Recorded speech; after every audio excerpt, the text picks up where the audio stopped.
wishing all of this weekend's college graduates a speedy recovery. Adam Carolla. Yeah, get it on. Got to get on a Tuesday. Gonna mandate you get it on, man. Thanks for tuning in. We love that about you, right, Dave Dameshek? I love it almost as much as, for some reason, you're putting yourself on 2 times. You got a lot to get to, apparently, friend. You really sped through that intro. I know. We got a lot of show. Hey, muzzle tough on the big new show there, Ace. Oh, I got stuff. I got thoughts about that. Mr. Birchum. Yeah, Mr. Birchum. Okay, so there's a conceit, and people need to figure it out. They go, oh, you're on the Daily Wire and you're doing all that conservative stuff, right? And I go, my character in Mr. Birchum is old school, and he is conservative. Oh, by the way, he's not conservative. He's only conservative by today's standards. He's what everyone was in 1975. You know what I mean? Like, boys are boys, girls are girls. You know, work hard, learn a trade, get a job, fight to keep it. You know, love your country. You know, that's all the shit we used to say. Now it's turned into something. But I try to tell people all the time, that's my character. But then there's my wife, who's not that way, and then there's my son, who's not that way, and then there's the people, various administrators at school who aren't that way. That's what All in the Family was. You understand? Carol O'Connor was the guy who was that guy, but not Meathead. Meathead was the other guy, and then his wife disagreed, and that's how you do a sitcom. You don't put everyone with the same opinion under the same roof, or you don't have conflict. You would really turn the entertainment industry on its ear if you decided that scenes, nay, entire projects don't need conflict. Every scene in every story you have ever watched, one character wants one thing and another character wants something else. Right. And those conflicts are what makes it dramatic and funny and everything else. Would you then call All in the Family a conservative sitcom? And I would say no, because Archie Bunker was often the butt of the joke. You know, it would be Meathead who would get the best of them, or be Sammy Davis Jr. kissing him, or whatever it was. That was all. He was the foil for it. He was the guy who said all this stuff, and then later on was proven wrong or foiled again. You know what I'm saying? We won't tolerate that mixture anymore. Then, which all Birchum is essentially All in the Family. It's a guy who thinks a certain way, trapped in a world that doesn't think the way he thinks. That's how it works. Yes. And of course, if you're getting any pushback on the character that is Birchum or the show in general, and let me take a wild guess that there are some people out there in our society that haven't hewed to it without having watched it. They know it's not for them. Yes. And that's because of not the platform, but the company that is promoting. The Daily Wire, yeah. Yes. And this is I'm not huge on both sides are equally bad on this. This is one of those things where both sides are equally bad on that. They see Daily Wire and they assume bad. You ever heard a song you never heard before? And you're like, this is a good song. Who sang that? Who is this right now? And then somebody tells you, It's Nickelback. You're like, oh.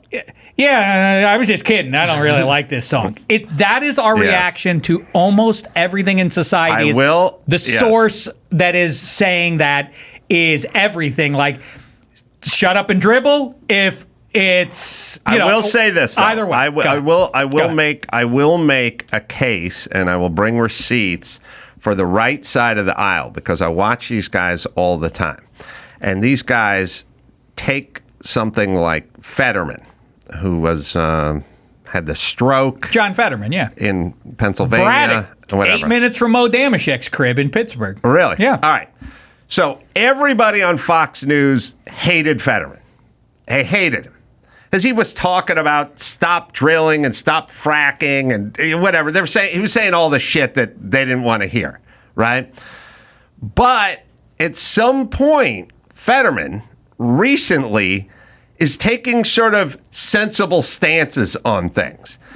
I like that they've become sensible. Well, yeah. His other stuff was I sort of pie in the sky. Defund the police, and he had some crazy like everyone should be let out of the prison. No one should be in prison. Yeah. He was going into cuckoo land and stuff that would just never work. Like defund the, like you can argue, well, is defund the police a good idea or bad idea? I would just argue it doesn't. It's not going to work. So then it would be a bad idea. But they hated Fetterman. They hated Fetterman as much as they hated anybody on the left. And then recently, he's been saying sensible things like about Israel, for instance. He's on the side of Israel. He's calling Hamas out for who they are. And he's just saying stuff like, look, if you're going to build tunnels under nursery schools, that's kind of, and stash munitions under schools, then that's kind of on you. It's not on the people that they're trying to bomb. Whatever. He's every single time I turn on Fox, I see these people go, I didn't like Fetterman, and I disagree with everything the guy says, but hey, he's right about this. Like I give him his due, and they all the pundits have said it. They're like, I don't know what's gotten into Fetterman. I never liked him, but I do agree with what he's saying about this, and so give the devil his due.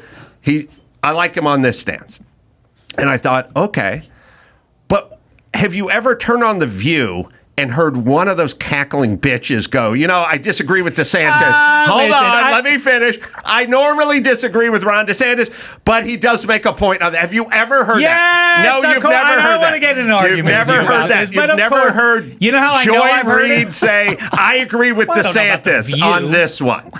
All right. I'm not a viewer. Rachel Maddow go, I agree with DeSantis. People always go on the left. People on the left, and how do I know it? Because I'm always annoyed by the preface, which is, I don't agree with Liz Cheney on much, but I hear that a lot. Yeah, no, that's true. I'm saying, when is the last time you saw Rachel Maddow or Joy Reid or anyone from The View go, DeSantis does have it right when it comes to the border thing or whatever? Have you ever heard that? I don't know. No, it doesn't exist. It doesn't go the other direction. That's what I'm saying. I just gave you a good example of it. They say that all the time. I don't agree with Dick Cheney or Liz Cheney or these long-time Republican voices or Reagan. Oh, well, Liz Cheney's not of the right at this point. Well, sure she is. But I don't know. She led the whole January 6th committee. But she is, in terms of policy. The right hates her. I know they hate her. Yes. Right. Yeah. Right. Because well, that's sort of the other thing is the opposite of Fetterman. Oh, he's saying things that our side likes. Like she's saying things that our side that go against our side. Well, now she's out. Well, no, what they're doing, though, is they're agreeing with Fetterman and they're doing it openly, which ostensibly the ladies from The View could do on rare occasion with someone they just could do it with Trump. They could go, I hate this guy with a white hot passion, but his border whatever was a good policy or something. I think people didn't. I don't know. What are we talking about? Heard that. People did that about the vaccine that he accelerated. People were go the other direction. Hasn't been a great president, but he sure did a good job there. I heard that. All right. That was, no, they don't, I don't think, no, they said they wouldn't take the vaccine if Trump was behind it. I mean, there were some people like that. There's a lot of them. Listen. I'm saying I'm right. This is not a two-way street. This is not a two-way street.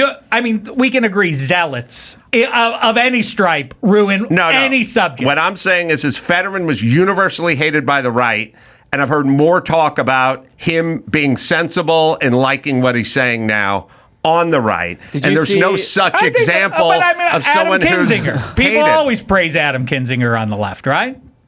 Yeah, they like Kinzinger on the right because he agrees with them. That's their favorite. He agrees with the specifics of what of a felony, of an alleged felony against Trump, and they think he thinks that he should be taken to task for that. Anyone who's going hard down the January 6th road, they will be embraced from the left, and especially if they're from the right. Right, that's what I'm saying. Well, so then we agree.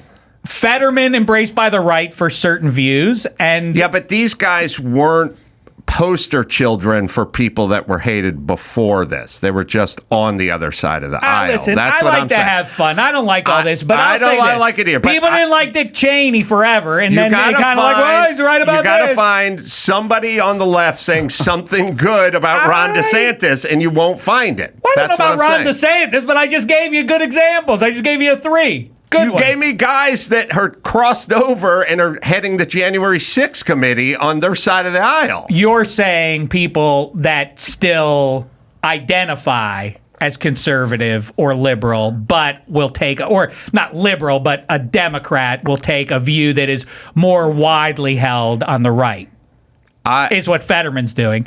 I think Kinzinger and Liz Cheney still would say conservative principles up and down the line. I just disagree with this guy getting away with something when other people would. I don't think the right would accept either one of those two as conservative principled peoples. What I'm saying. Did you see AOC tweet about Fetterman? Oh yeah, It was AOC's great. battling. So Fetterman, did you see that wonderful exchange between Marjorie Taylor Greene, AOC, and Jasmine Crockett? Yeah. Yes. It was beautiful. We need more women in Yeah, positions right, of power. so That's all good. I got. I've been And saying I it for loved it years, all. and I'm standing by it. It was an amazing exchange, just truly chaotic. So John Butker Fetterman, liked it, I'm sure. Fetterman tweeted about saying, quote, "In the past, I've described the U.S. House as the Jerry Springer Show. Today, I'm apologizing to the Jerry Springer Show." And then AOC responded, "I understand you likely would not have stood up for your colleague and seem to be confused about racism and misogyny." I love how racism and misogyny gets right. It's always there. Being It's a both always right sides issue. there. Yeah. Yeah. Mm-hmm. But I stand up to bullies instead of becoming one. She's such a hero, Yeah. the way she stands up to bullies. By the way, sitting down the entire time. It's not like she physically stood up, you know. If you can stand up to bullies and remain in your seat, that's a talent.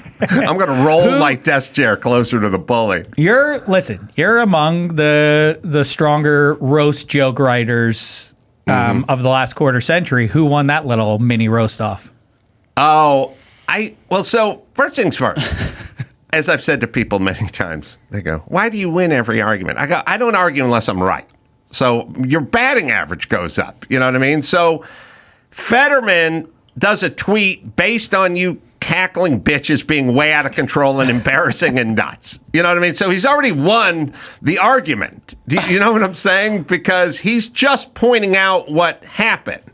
Then you clap back with racism or misogyny or whatever. To me, when you come back with racism and or misogyny, you've lost the argument.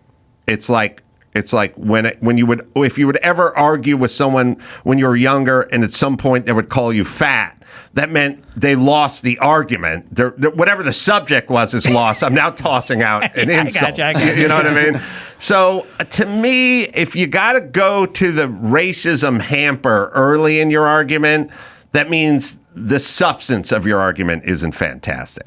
Okay, but you're talking about Fetterman's crack. What did you think of Jasmine's crack at Let's watch Marjorie? That was pretty good.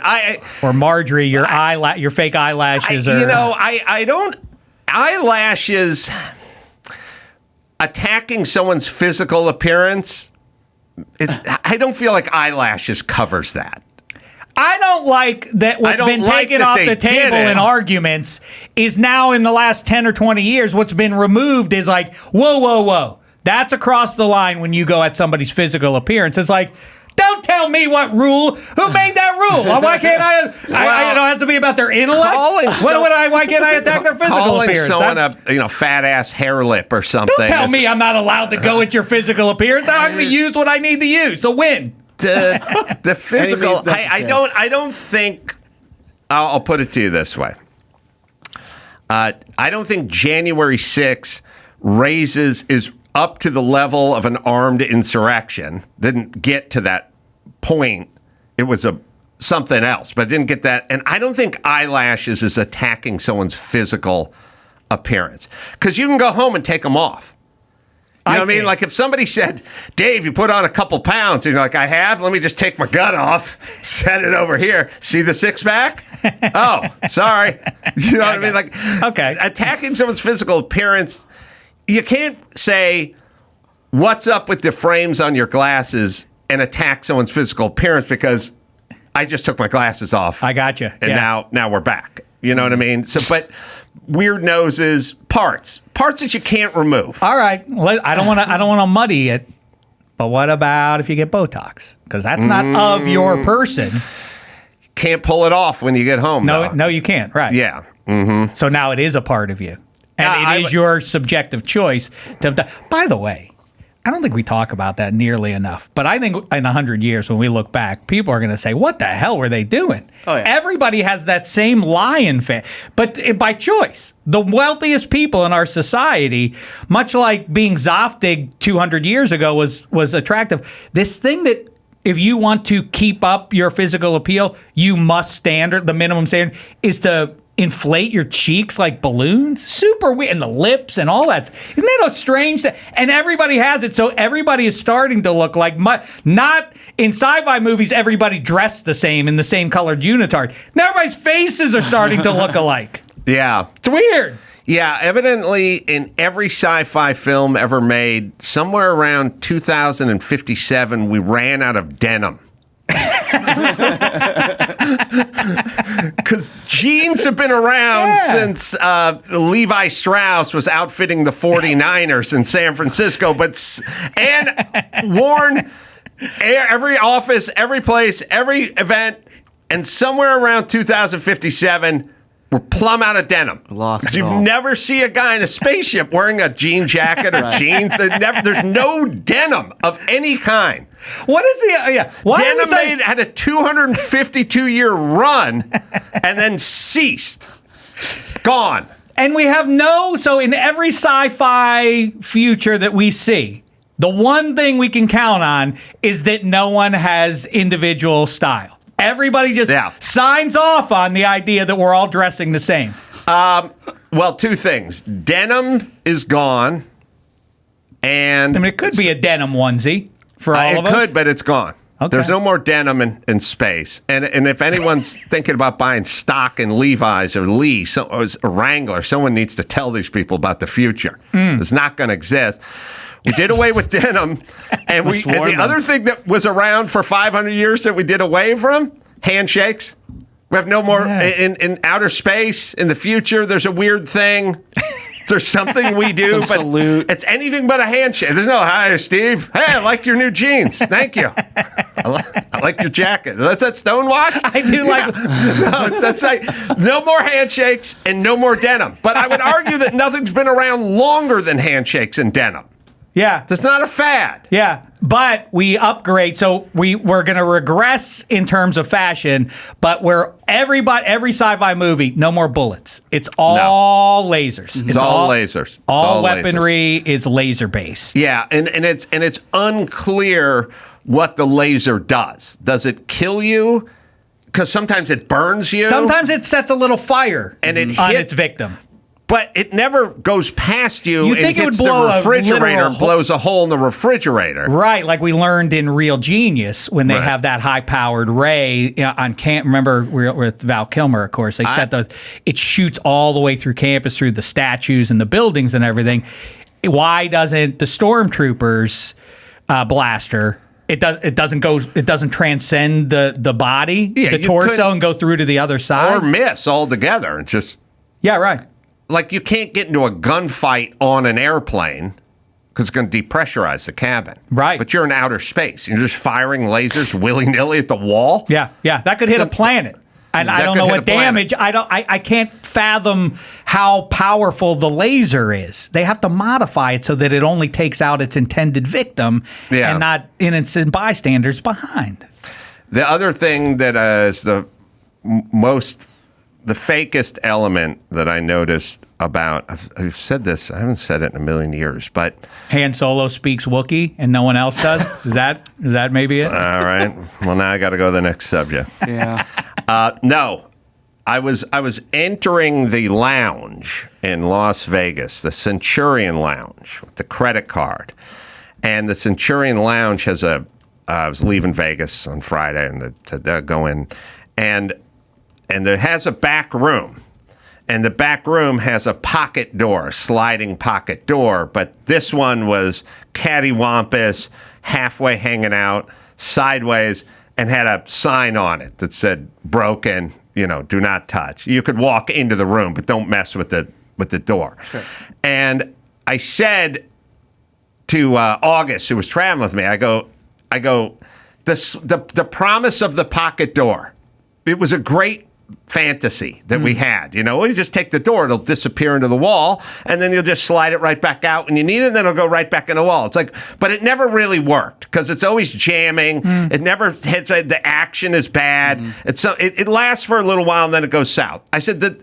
The phoniest thing about Star Trek or any futuristic spaceship is when the two doors go and open up and then I said, forget about intergalactic travel or going into black holes. It's really the pocket door that is the least feasible. Right. As a viewer, I'll sign off on any of this stuff, speaking Klingon, any of it, but not the pocket door. I'd like to see Adam Carolla's sci-fi movie. What that might look like. That would be an interesting statement on every prior sci-fi execution. I'd love to see that. Another thing they don't have shoelaces.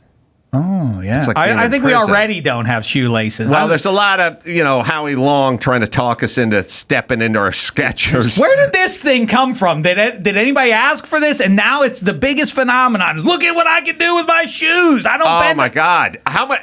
Howie Long did it. What about all the extra time I'm going to have? I could probably learn a second language or pick up the viola or something with all the time I've saved not bending over. This is what our scientists are dealing with now? How long have you and I talked about the need for time travel? I mean, teleportation, and instead they're doing shoe technology. Come on.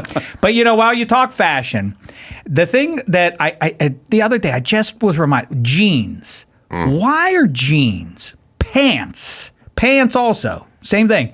Jeans or pants, plural. But your shirt, you could, if I wear a denim shirt, it's a jean shirt. It's a jean jacket. But if I put it on my lower half, it's jeans. Why are we honoring?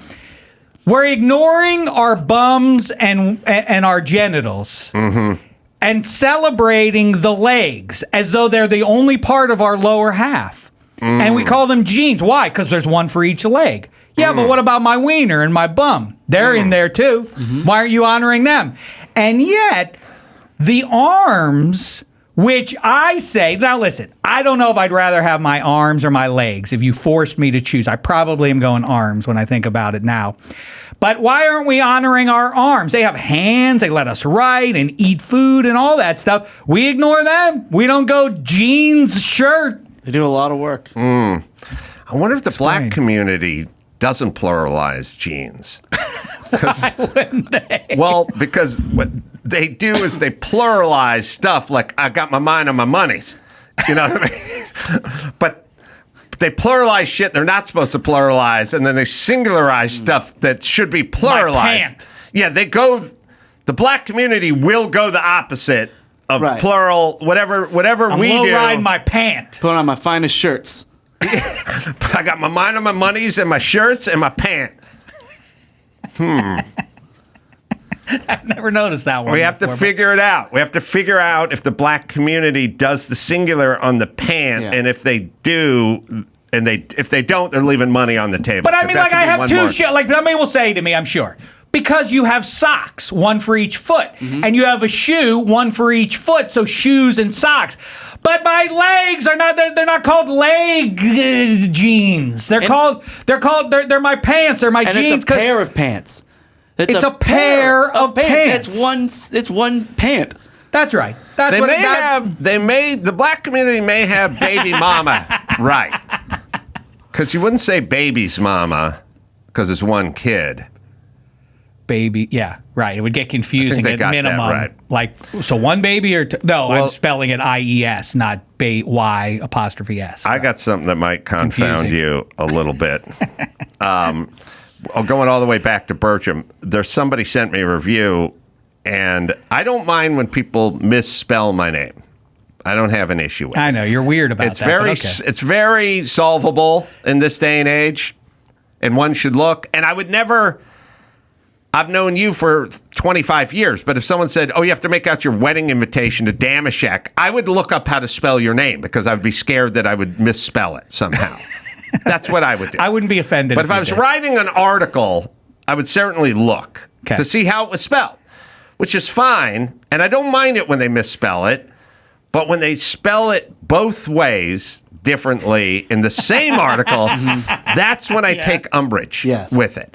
And it was an article on Birchum. They spell it Caroll in one place, and then a paragraph later it's Cor, which I don't know. I don't even know how that's possible, but okay, that's fine. Then there's a very graphic illustration of this is when I did the Toyota Grand Prix, they send you a little die-cast miniature model of a Scion race car. The car you raced to commemorate. They sent it to you, and they sent it to you how the car's set up. It's got your name on the windshield and on the fender, and I'll show you the car because I took a picture of it back in the day when they sent it to us. It is spelled two different ways. How did that happen? The car is 7 inches long, Shek. It's a 7-inch die-cast model. It is CAR on the rear bumper and COR on the rear quarter panel, which is 2 inches away. They got a different letter out, and they spelled it differently. On the same... Now, again... The entire model is 7 inches long and 4 inches wide. The misspellings are just inches apart. Somebody had to apply it by hand.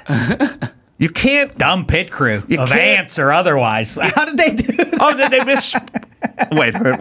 The other one, they just misspelled it both directions? Yeah, there you go. Oh, okay. Improvement? Yes, Kinda. in a weird way. Yeah. So this one's okay. It's misspelled all around the car. But another version. Right, except that there was an entire roster of people who raced in this thing, and somebody's job is to get the roster and get the decals and put the decals on the car. You have to just read down the roster. And well, I'm a spelling snob, and you're not. But how do people, when they tag me, which I certainly will after the first 5 minutes of this show, I will hear from people about like what I don't understand about the political climate. It'll be explained to me, and people will at me. And they will, obviously, my last name is spelled correctly on my Twitter feed, but then they will follow it up by misspelling it. How did you find me? If you found me on Twitter, then how did you were you not able to look right underneath that? How did that happen? You're the same person. Somebody pointed out to me the very early iteration of my name being spelled two different ways. Very early. Who? What do you mean? I don't know if it was a fan or who found my yearbook, my high school yearbook. We have that. Oh, really? Somewhere. And it's that. Wow. Well, I don't know. Do you have a picture that's a little deeper than that? But it's COR on. I don't know. It was the baseball. They did a little thing on the baseball team and a little thing on the football team, and they said nice things about me in the high school yearbook, which I'm of course happy to bring up now, but it was spelled differently than next page, or you can pot out or show. I don't know how we were planning on doing this. I thought they would just have. That's wild. Have a That's picture really of the weird. Yearbook. The same yearbook. But at least here's the problem with whoever just presented that. It's just my name misspelled with no context or anything around it. So you have to kind of pull it. There's a picture of Adam Carolla, and I'll tell you something. We don't need this one either, but we do need whatever it was. It was you as a junior, and so the plan was, but it was the plan start was with the yearbook pick, then the team picks, and then zoom in on the names. Punch in is what happened to that plan? Look at Donovan laying out what his master plan was and how he was failed by the underlings. But I hope everyone's hearing that in the other room. All right, but look what Donovan just did. Byron, you didn't get the master plan, or you just got part of it. Well, now, Chris, you're in my shoes when you tell people stuff. And as long as everybody understands it wasn't Donovan's fault. That's what Donovan wants to make clear. Well, I would argue for all who misunderstand commands, it still makes sense to do it the way you're saying. A very close-up shot of my name misspelled, that really there's no context and there's nothing we can glean off of that. We just sort of needed an A and a B. But even if you completely misunderstand what Chris is saying, you can still have the impulse to go, well, this would be more effective if we did this shot and then Can of worms, Ace. I don't think you like when people use their own interpretation. I know a number of examples over the years of people. You're like, I just thought I would run with it a little bit. Like, oh no! When I do. tell you how to do it, do exactly how I tell you to do it. Now, what I'm saying is a lot of people go. I'll go. Listen, when you're leaving, open the door and then walk through it, and then go to your car in the parking lot. And then later on, I'll see him with a bloody nose. And then I'll go, what happened? And they'll go, you said walk through the closed door and then open it. And I go, no, I didn't say it. That's what you said. And they'll go, okay, even if I said it, feel free to do what's best. You know what I mean? I'll deputize you to be effective. You know what I mean? Even if you think Chris said, give me a super granular tight shot of my name misspelled, still do the other thing. Or you can follow up. But you go, that's what you want? Because that just seems like we're just going to be seeing a big picture of a misspelling. Why don't we do a shot where we have that? I'm going to check back in a fortnight and see how this new world order's going now that Ace has cut everybody loose. Can I ask you one more thing, Ace? Yeah. I have a great list that I want to show you. Hold on. Do you have the other way it's spelled then? Just for fun. Carolla is one. Corrolla is another, and then the correct way. That's right. Amazing that there are two separate bad misspellings. All right. Look at Asa. I didn't even know if I was in that picture. I don't think you were in that one. I missed picture day, but it said that's the JV. I'm somewhere in there. It said something good on the bottom of it. I don't know if Chris has that or not. I didn't see anything. I thought we were just looking for the names. Oh, okay. Okay. Well, no, it said here's what Adam Carolla. Anyway, we'll find it. Then the other one was the football one. Well, so in your portrait, it's spelled incorrectly with one L. Not even the team. It's a school. It's an educational facility, and they don't spell your name correctly. No, that's outrageous. I mean, to be fair, I wasn't there that much. Okay, that's you know. Having to run home to clean himself after one of his half men, half beast friends hit him in the side of the head with poop. Did you? All right. I'm surprised you got a yearbook because you have to pay for that. Oh, I didn't. According, and you can go get it. Is it physically It's here, here? yeah. All right, I will excuse you to go get it, Okay. just so we can solve this. It was told to me, it was tweeted to me that somebody sent me the yearbook because I did not have the yearbook. And That checks out. And then before that, it was picture day, and I think I came up with it. It was anytime I can slight my family, but you would go in and you would take pictures for like the 9th grade or the 8th grade, and then there'd be a folding table there, and you would sign up for a package, and they go, how many desk size, how many wallet size, and I'd go, I don't think my dad has either one of those things. So we don't need that. And it's been pretty made clear that no one needs an extra picture of me around the house. So I would just take, as I told the great Dennis Prager once, Prager and I were doing something, and he said when he was like 20, his mom, he was doing a speaking engagement, and there was a big cardboard cutout picture of him. And his mom took it home from the engagement and put this big cardboard cutout of him in the hallway of the house. And then he looked at me and he goes, does your mom have a big picture of you, cardboard, in her house? And I said, my mom doesn't have a picture of me in her head. If she closed her eyes and tried to summon a likeness of me. I don't dark hair, I think. Yeah, medium build. Great line. All right. Now, really, the real excuse for this is that Czech is a sports guy.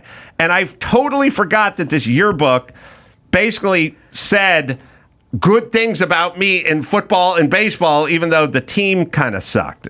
Maxipata has it there. So I'm on the junior varsity baseball team page. You are not in the team picture, but there's a little paragraph about the team. This year's JV baseball team was one of the best in recent years, according to Coach Rich Allen. The pitching staff consisted of sophomores Chris Jample and Dave Coisart and junior Joe Kendall. The hitting attack was led by JV returnee Adam Carolla, C-O-R, with help from 10th graders Ross Fishman, Steve Pollock, John Oda, and Daryl Amantine. With a little more experience, these players will make our varsity team stronger in the coming years. Yeah, so I got the hitting attack led by me, which I was like, oh, Nice. yeah, I forgot about that. And then but that's C-O-R. Yep. And then on the football side, which you'll find somewhere in there, I think they went back, again, complimentary, but with a different spelling of the name. No wonder. For me, I mean, a yearbook was like $16 or something. It was like big money.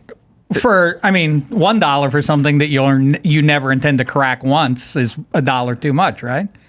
Yeah, but I forgot this was complimentary. I should have laid down the money. You could on this one. The mistake you made, 2020 hindsight, that I didn't, is in my yearbook, it talks about me coming off the bench in basketball and say, the bench led by Dave Dameshek and Rich Perkins was widely considered to be the strongest and most talented in the league. And the reason that was in there was because the author was Dave Dameshek. Smart. I thought And what are you going to do? Mo may have penned that one. All right, you got it? I got it. So this is a varsity football page. And it says, in spite of the Huskies' bad record, there were some outstanding individual performances by seniors Mike McGreasy, Scott Whitman, and Jeff Katz. Juniors Adam Carolla and Chris Bohm also made key plays to help the Huskies. Yeah, that fucking yearbook's a keeper, man. But they misspell my name there? Your name is spelled correctly on this page. Oh, it's just differently from one to from the next. I'd like to see some they're retro 1 for 3. Carolla pictures hanging around this place. You You're got right. the room for it. Get some of the glory days, the high school years. Now let's get to you, Shaq. Yeah.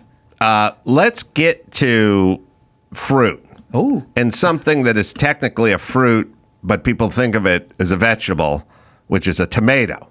I do believe. Oh, yeah.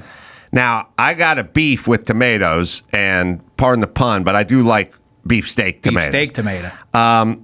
We've already ruined tomatoes with all these miniature grape-sized tomatoes. That was on your mind the last time I was in, It's a big cop-out. They're weird and sour and chewy, and they've replaced all the good tomatoes now. I do get the sense from society at large that they now prefer the cherry tomato. We gotta. But see, this is the conundrum.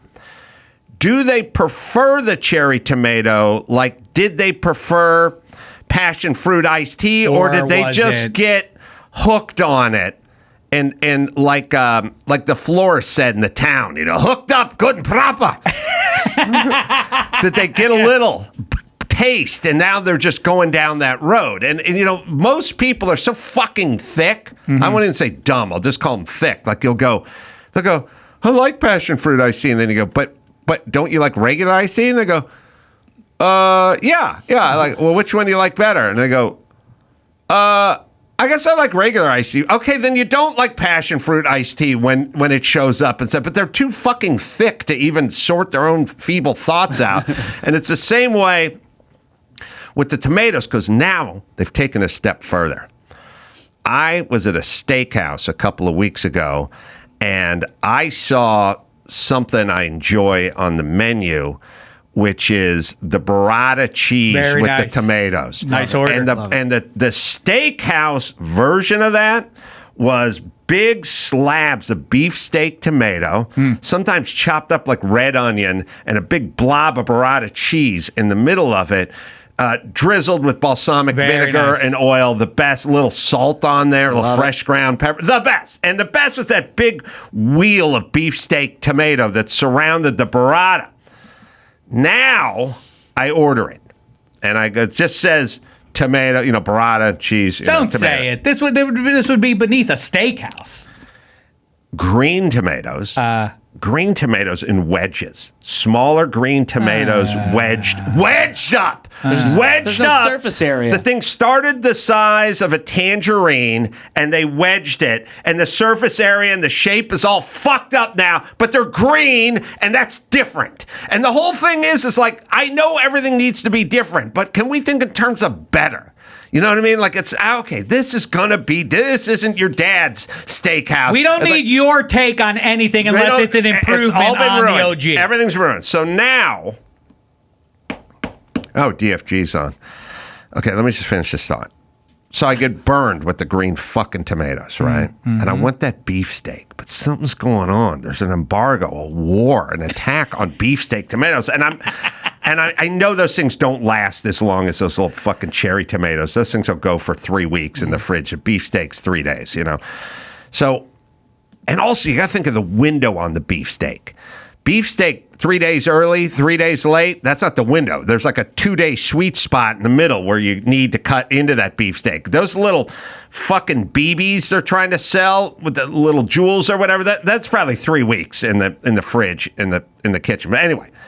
So now I go to another steakhouse a few weeks later, and I see the burrata, but I stop the waiter this time. Why? This is where the problem. And this is why everyone thinks I'm a dick. And I go, hey, this burrata with tomatoes, right? Is this regular, like red tomatoes, or we have weird green tomatoes in here? And he goes, I don't know, which I always love.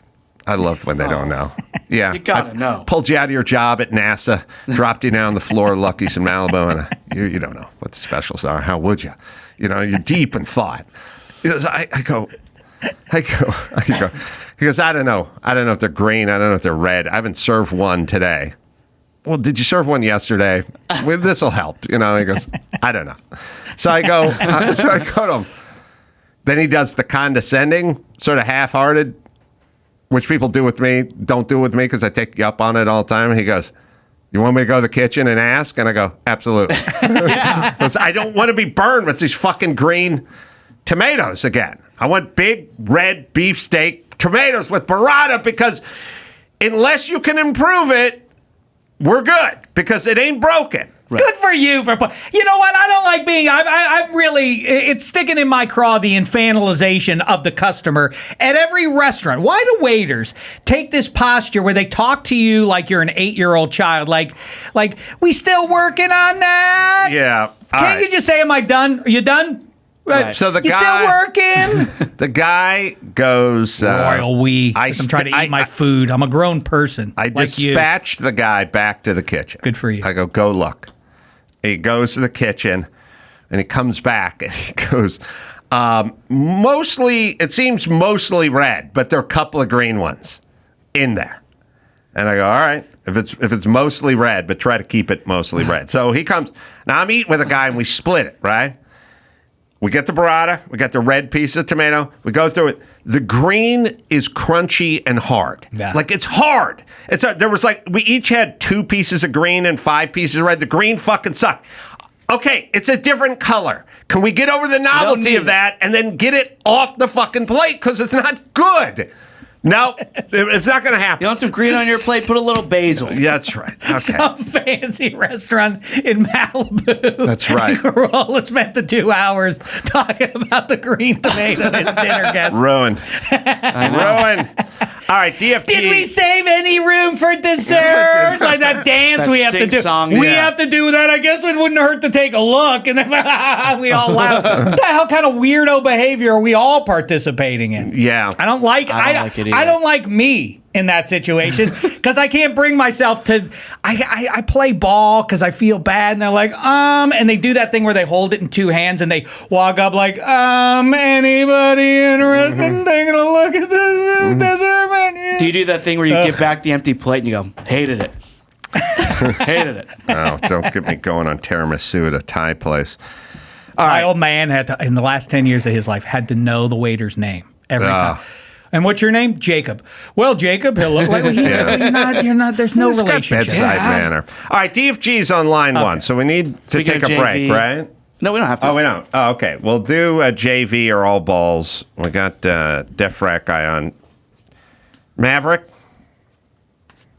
Hey, what's going on, bro? Hey, congratulations on the show, Mr. Birchum. Thanks, DFG. Oh, very nice. We have an intro for you before we get into JV or all balls here. If something's bushy, he'll make the call. So now it's time for JV or all balls. All right, Deaf Frat Guy, Maverick, 6-year communication major at USC, am I right? Did you see the stuff on the news about the protesters? That place is turning into a clown show. Oh, yeah, all those guys. You want to go to graduation? No, they cancel the graduations. Yeah, sad. All right, let's play the game. The JV is bad and all balls is good. That's all you need to know. And check, you got a pen there? I you do. can write? Okay. Spring is in the air. Birds are flying around. Bees are eating honey from the flowers. Hey, it must be time for lax. What? Must be what? Lax. Lax? Yeah, the sport. Yeah. Lax. Lacrosse. Yeah, Lacrosse. Yeah. he's Yeah, always had, beforehand. DFG is a SoCal guy, but he's always sort of, to me, felt very New England. Mm-hmm. You know? Lacrosse. Yeah. Lax, as they call it up in New England. Oh, I didn't know that. Sorry. Like Lax Amanda, the producer. Yeah. So is lacrosse, JV, or all balls? Hell yeah. Okay, this is super easy for me. Super easy. J fucking V with a capital fucking V. If I have to see another highlight on Sports Center, women's lacrosse, the chick standing 2 feet in front of the thing. Oh, she threw it over her shoulder when she wasn't looking. First off, she's probably missed that shot way more than she's made it. But yeah, I could shoot a free throw with my eyes closed. If you just film me shooting 100 free throws, one would go in, and then I could make the top 10. And also, you just standing right in front of somebody with a stick and launching a hard frozen tennis ball at them from 3 feet away with that skinny 120-pound bitch trying to block a 6-foot wide goal. Seems like you have the advantage. Like, that doesn't seem like a great feat. You whipping a frozen tennis ball at someone 8 feet away who's standing in front of a 6-foot net. Oh, it hurts way worse than a tennis ball, one. And two, it's always been a confusing sport for my eye. Because Ugh. up top, it's very rugged. Pads, helmets. Down low, going to the Nothing. pool. I know. What's the game? Which are we doing? It's boring as shit to watch. There should be 0 top 10 Sports Center highlights of any lacrosse. Okay. Any. Now, if in fact you fire the lacrosse ball all the way across the field and it goes in like an open net in hockey or something, I'll watch that. That's cool. If you're standing 28 inches in front of the goalie, trying to fake him out and then throw it, that's not. And the fact that you turn your back and just threw it over your shoulder, not impressed. Not impressed. I don't want that. Women's basketball, if you're going to dunk, it'll make it. Layups, no mas. And blocking a layup, no mas. I know you're trying to even it out a little here, but I need a highlight. I had no idea Adam Carolla had any thoughts on lacrosse. Little did it's I know he had boring, such passion. shitty sport. Yeah. And then you have to hear about how Jim Brown could have been the best lacrosse player in the world. We don't know. We don't have any documentation. Well, what that of says to me, what that's always said to me is because people will 60 or 70, whatever it's been, years later say greatest lacrosse player of all time is Jim Brown's like, then how good is your sport if the guy who was good at football is the best that you ever had? And who never played lacrosse. Who did it for like 4 years of his life and he's the best ever? He stopped playing lacrosse when he was 15. So that's your Hall of Fame? Best ever. Yeah. We peaked 78 years ago. What if Michael Jordan had quit basketball his junior year of high school? Would he be considered the best? I got JV. I'm also going JV. I know my we audience. have football. We have soccer. I'd rather watch Ultimate Frisbee. Yeah, me too. Yeah, but Mav's the one asking the question. This is definitely all balls. The Native Americans played the sport. They played it to the death. It was a form of battle. Most bros who play lax are chill. You can play at the beach. You can play with a dip in your mouth. Play with The dip. goalie can score. Jim Brown played. Yeah. I heard about that. Fastest game on 2 feet. All balls. Oh. I forgot how chill all the guys were. And if you can do it and dip, I guess that's got to count for something. That's one of the sports, second only to wrestling, the most intense, like varsity lacrosse at my high school. Like that is I don't know why. Why the workouts have to be way more intense than they are for football or otherwise. But I mean, it was a non-starter. Lacrosse, no way. The practices are way too tough. Oh, really? Y'all like they wrestling. didn't offer it where I was. Didn't Didn't have the lax. Yeah, that's like, we didn't have a lot of stuff, but lacrosse was definitely one of them. Because I think lacrosse, you have to get your own equipment, It's definitely a rich kid and we sport. wouldn't have yeah. done that. All right, keep going, Mav. Number 2, Ben Affleck. Okay. Hey, dude, let me just say, I know you are friends or you are bros with him, but just put that aside or whatever. I don't, All right. put it aside, please. All for right. me. I have speculated aloud on this show way more than once that J-Lo and Ben Affleck just seem like a bizarre pairing because she's up at 6 doing Pilates with her trainer, like in the gym, and he's smoking like out on the balcony and eating a Dunkin's donut. It just already feels sort of weird. And also, he has to look at her art as schlock, if you really think about it. You know what I mean? Like, he's not dumb. He's a lot of things, but he's a very talented artist. And you think about some of the movies he writes and stars in, and his art has merit. Hers is like shaking her oversized ass and synthesizers and sound machines, and just hers is the kind of, he would definitely be making fun of her if he wasn't with her. Is what I'm saying. That's I'd never considered. Yes, Ben Affleck. It's highly unlikely, given what little I know about that guy, is into J-Lo's music. Like that, Right, that he would be on the radio. I can't even name, like, I'm Jenny from the Block. I cannot imagine Ben Affleck rolling around in whatever he drives. Listening to And that then song. she's coming out with an extended video and a thing, and it's like, you're dressed in nothing, you're shaking your ass, you got a bunch of gay dancers around you. Everything sounds completely synthesized. Like, doesn't. But does she like Good Will Hunting? And if neither likes either's art, then where did they come together?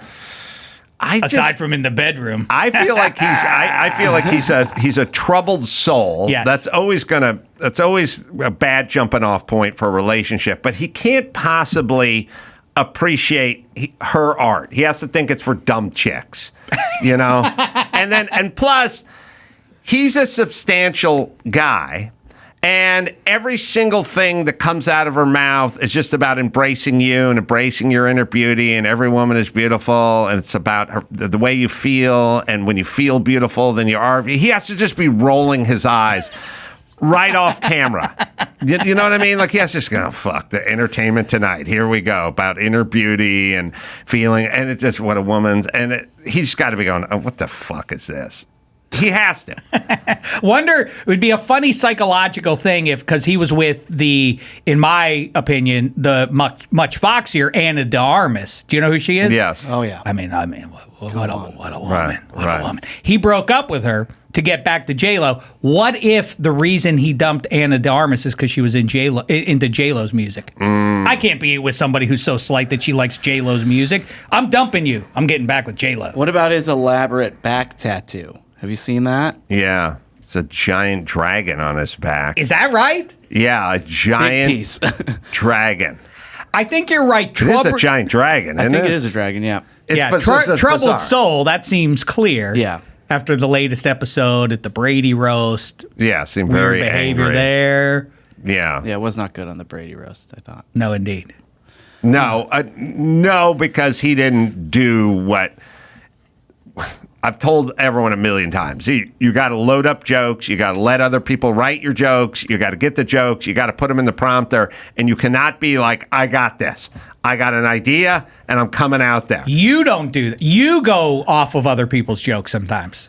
Adam Carolla does. I would not the first couple I did, but the last one I did. I was like, whatever jokes you got, I will entertain them. Some are better than others, and if not, you're gonna end up like Kevin Nealon in front of the Los Angeles City Council talking about an elephant.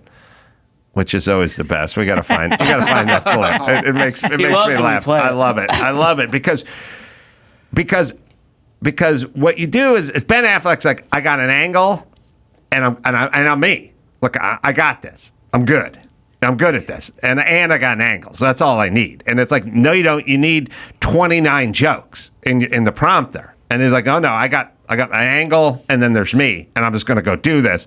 And that's when you get the repetition and the sort of becomes... Well, especially when it's live. Right. All the other roasts had been taped to that point. This is live. I would not walk out there. You really have to feel good about you to walk out live and start cracking wise when you're not a comedian. All right. All that being said, I think he's all balls. Oh. I think the tattoo is JV. I thought his Brady roast performance is JV, but I thought he had a really funny cameo appearance on Curb Your Enthusiasm, where it was very under the radar. And then also, the picture of him smoking the cigarette and just looking exasperated is probably my favorite meme right now on the internet. So just the amount of times J-Lo's told him not to smoke, and he has to go stand in the back by the garbage cans while the gardener's blowing the leaf blower out there and fucking hide to sneak it. Then she's sniffing him when he comes back into the house. You know what I mean? You're Ben Affleck. You're an A-list star. You got to be worth $400 million. Right, but you have to go stand by the garbage cans at the club. You can act like a man. Ridiculous. All balls to me. I like him. Oh, I'm going JV. I'm going JV because here's why. I could say if you hit me up in 1998, I think that's the year that Good Will Hunting came out, or maybe 96. Either way, if he's down, if he feels like, my life ain't perfect. I know I'm in the movies, but it's tougher than it may look, and that doesn't answer all of life's issues. The last 20 years, how many Lombardis did you get? You got to watch the Red Sox. I mean, you wanted to win it once. Now you've won it how many times? The Celtics, the Bruins, plus Ana de Armas. Don't you tell me you got a tough life. Yeah, but tell me about it. Don't tell anybody. Shame the devil that this is how you comport yourself. But he's getting what he wants, and it's still miserable. That's the worst realization. I feel for him. That's the worst realization. When your team wins, when you get the payday, when you get the hottie, and you're still miserable, that's when it all settles in. Like, oh my God, this is a default setting. This is who I am. Well, then, when you're not winning and you're not banging a hot chick and you have no money, you can always hold out hope that if I could ever bang a hot chick and get paid, then I would be happy. Okay, if you're Scorsese and you're 5'3", and then I can. You're also a handsome devil. I have no time for it. No time. I have no time for feeling sad for the shortcomings in Ben Affleck. I like want JV, all balls. Check on like Adam Carolla in baseball, junior varsity. Final answer. Yeah. It's true. So first of all, look. I don't care if he is in the movie Giggly. If he is, has all this family money from being the heir to Affleck Insurance, with the stuff. I don't think that's that guy. I don't know. But anyway, keep going. Okay. It doesn't even matter, although it does matter a little, that he had a very nice girl at Dynamite piece of ass, Jennifer Garner, the girl next door, and he dumped her for Jiggly.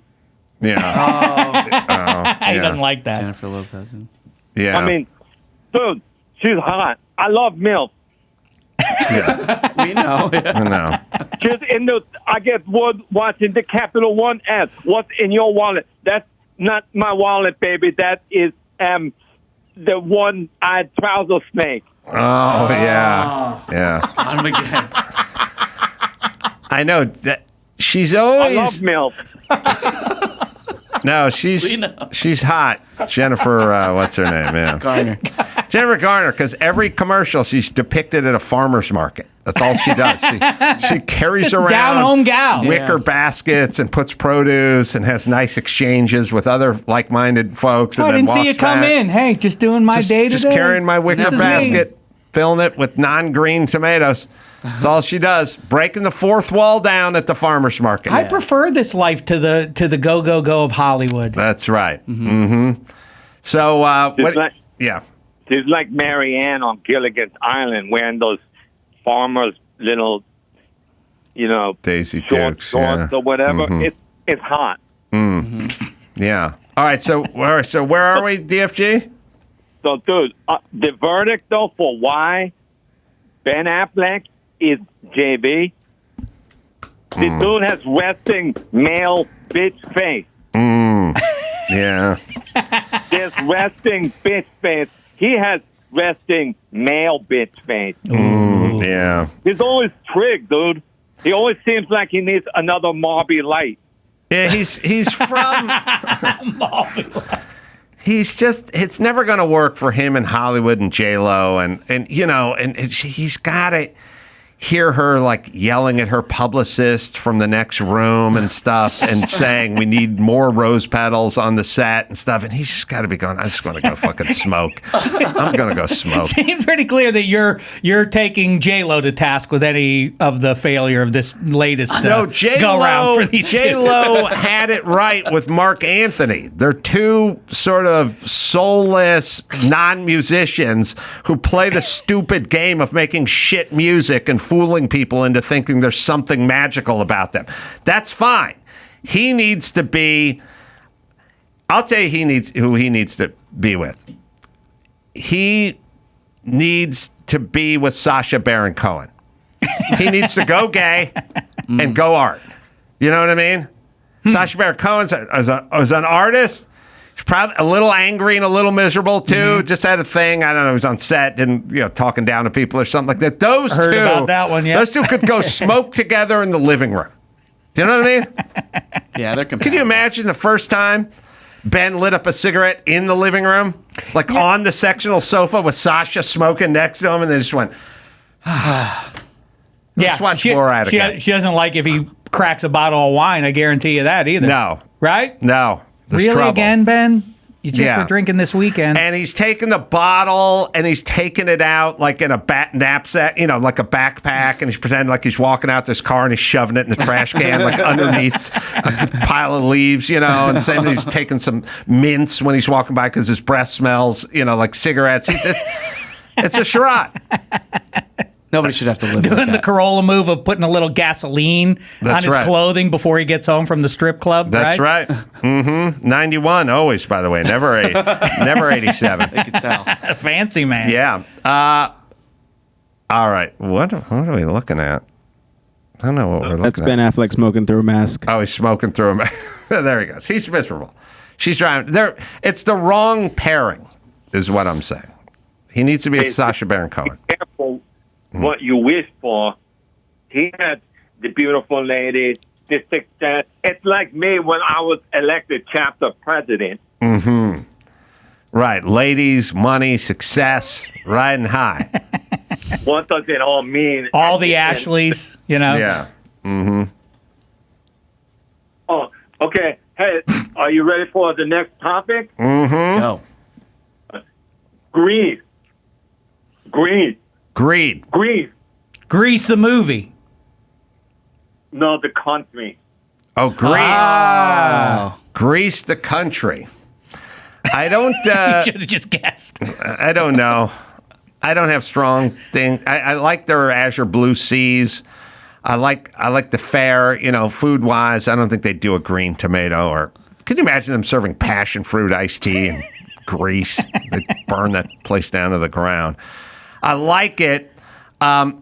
People are a little too proud to be from Greece. You know what I mean? They talk to you a lot about it, about their grandparents and that kind of stuff. They have a weird Grecian Who's pride. number one in that regard? Italian? in terms of talking up their. Yeah, proudest of this is my nationality.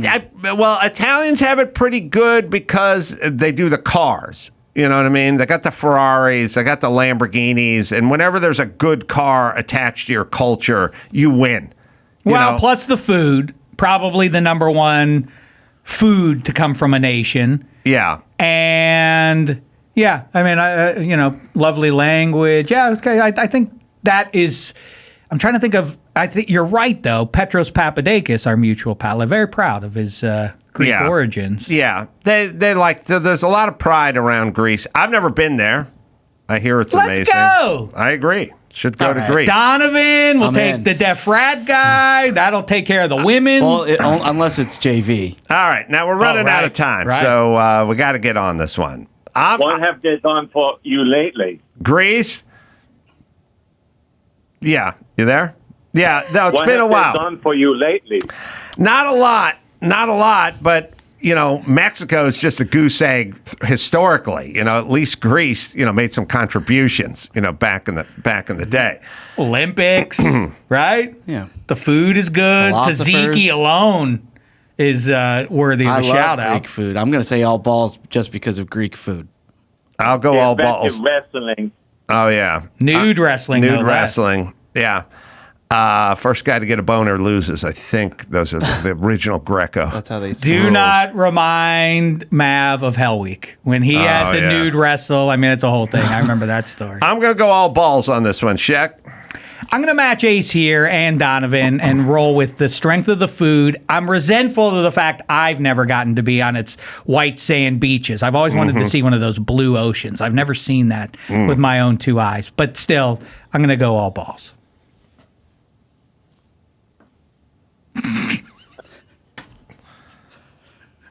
Where does he go? Hey, hello? All right, we're all balls. All balls.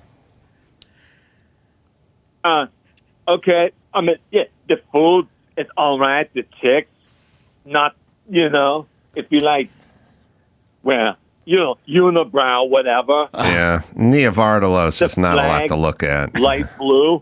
The wrestling, the smearing themselves with olive oil. But they invented frats, dude. Oh, so obvious. Beta, Omega, Tau, Chi, Lambda, Delta, Fu.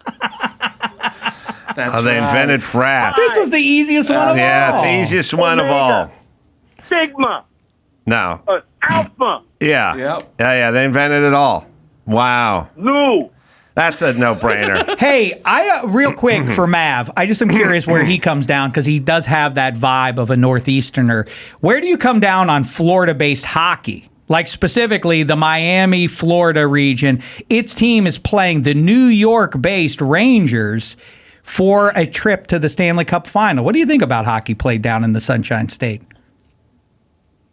Hockey played down in the Sunshine State is interesting because there are a lot of snowbirds from the north in Michigan, Minnesota, Canada, and they come down. So I guess it's good, but there's something a little weird about playing puck, like when it's 88 degrees, and you should be at the beach. At the beach, on the sands of Greece. All right, we're going to we're giving the victory to Shek. Yeah, He's run the table. Nice. We're not going to recover from that. I'm going to enact the slaughter rule and give it to Shek. Mav, I'm going to say that you can tweet at Def Frat Guy if you want to send him a tweet, right, Mav? Yeah, and I got a plug for my boy Josh Gardner, his new album that Chris Laxamanda is producing. If you want to, we'll send the link. If you want to, hit us up. Some dudes have been super chill. One dude sent $69 last time. Nice. That was Cameron Swerker. Other dudes are stepping up to the plate. So for him to get this record out, the support really helped for him. Yeah, we love Josh. Yeah. All right, thanks, Mav. Well, Josh Gardner Always great. and Jim Bruska are really excited because the Rangers are about to play the Florida Panthers. Oh, really? In the conference finals. I thought DFG might have some insights on that. All right, we got the news. Oh, I'm going to ask Shek real quick. Trivia. Judge Ito. His bench. What was on his bench? What did Judge Ito collect? If you don't know, no one else knows. That's fine. Hourglasses. Timepieces. No idea. No recollection of it. It's an interesting experiment. Most people don't. Most everyone does. All right, we'll take a break. Come back. We'll do some news right after this. Tommy John. Here's a simple life hack. Upgrade to Tommy John with Tommy John. You'll be so much more comfortable. You'll do everything better. Second Skin underwear has dozens of comfort innovations, like a supportive contour pouch and horizontal quick draw fly, plus breathable, lightweight, moisture-wicking fabric with 4 times more stretch than competing brands. I'm wearing mine now. I will not wear anything other than Tommy John. You just won't. That's all I'll say, especially if you work out and you get a little sweat going. Over 20 million pairs sold, thousands of 5-star reviews. Tommy John, they don't have customers. They have fanatics, and they're like me. You put them on, you try them on, and you'll never go back to what you were wearing before Tommy John. It's the best pair you'll ever wear. It's free. Guarantee it's Tommy John, right, Dawson? Get 20% off your first order right now at TommyJohn.com/Adam. Save 20% on Second Skin at TommyJohn.com/Adam. TommyJohn.com/Adam. See site for details. Meter, Father's Day just around the corner, and I know the perfect gift. That's right. He doesn't even know he needs it, but he does. Meter, sleek, smart meat thermometer that guarantees the perfect cook every time. Grilling steaks, roasting a chicken, or smoking a brisket. He'll never under or overcook dinner again. Yeah, there's nothing worse, especially when you're doing chicken or pork and you're trying to cook it. You end up gets all dry because you're scared because you don't want to undercook it. No, that's where Meter comes in. Use in a grill, a smoker, oven, air fryer, rotisserie, wherever Meter works. Monitor your food, and you can do it in the app. Then you relax and have yourself a little Arnold Palmer while Meter watches your food. You can go on a beer run. You can go in the house, watch a little of the game. Perfect gift for dad in your life to level up his barbecue game. It's Meter, right, Dawson? Shop now on Meter.com for Father's Day specials, including the newest products. Barbecue season is coming up. Get dad grilling and shop at MEATER.com. The Adam Carolla Show presents Dave Dameshek's birthday cocktail party for June 11th. Let's see who's invited. Let's welcome German classical music composer Richard Strauss. French oceanic explorer Jacques Cousteau is here. The actor from Blazing Saddles and Willy Wonka and the Chocolate Factory, Silver Streak, Young Frankenstein, and more, Gene Wilder. American mobster and FBI informant, the inspiration behind the movie Goodfellas. Henry Hill is here. From ZZ Top, the only one without a beard, Frank Beard. Ronnie Van Zant's brother and the singer for 38 Special, Donnie Van Zant. Joe Montana, Hugh Laurie, Peter Dinklage is here, Shia LaBeouf, and Pro Football Hall of Fame coach and the namesake of the Lombardi Trophy, Vince Lombardi. Dave Dameshek is on the Adam Carolla Show. Wow, that is Beat that one, Ace. Yours is coming up soon, right? Next few days, even. Or are you July? No, I'm end of May. Yeah, Monday. Oh, Monday. Happy early birthday. Thanks. Yeah, I don't have the luminaries that you have. Something to plant for you to talk about. I got Todd Bridges. That's right. Is that the number one?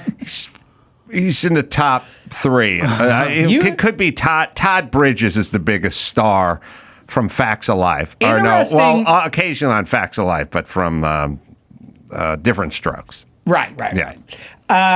Did cross-pollinate with Facts of Life, by the way. They did do some crossover. Mm-hmm. Yeah, that was the age of crossing over. Are you the biggest name on your birthday list? That would be quite an achievement. Oh.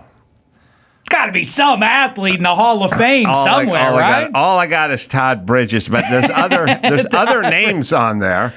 -3, by the way, is Dave's podcast with our good friend Kevin Hench. Oh, we just did a great one today. He can't stop bellyaching about the poor quality of officiating. Very excited about his Celtics and other. Sound like him.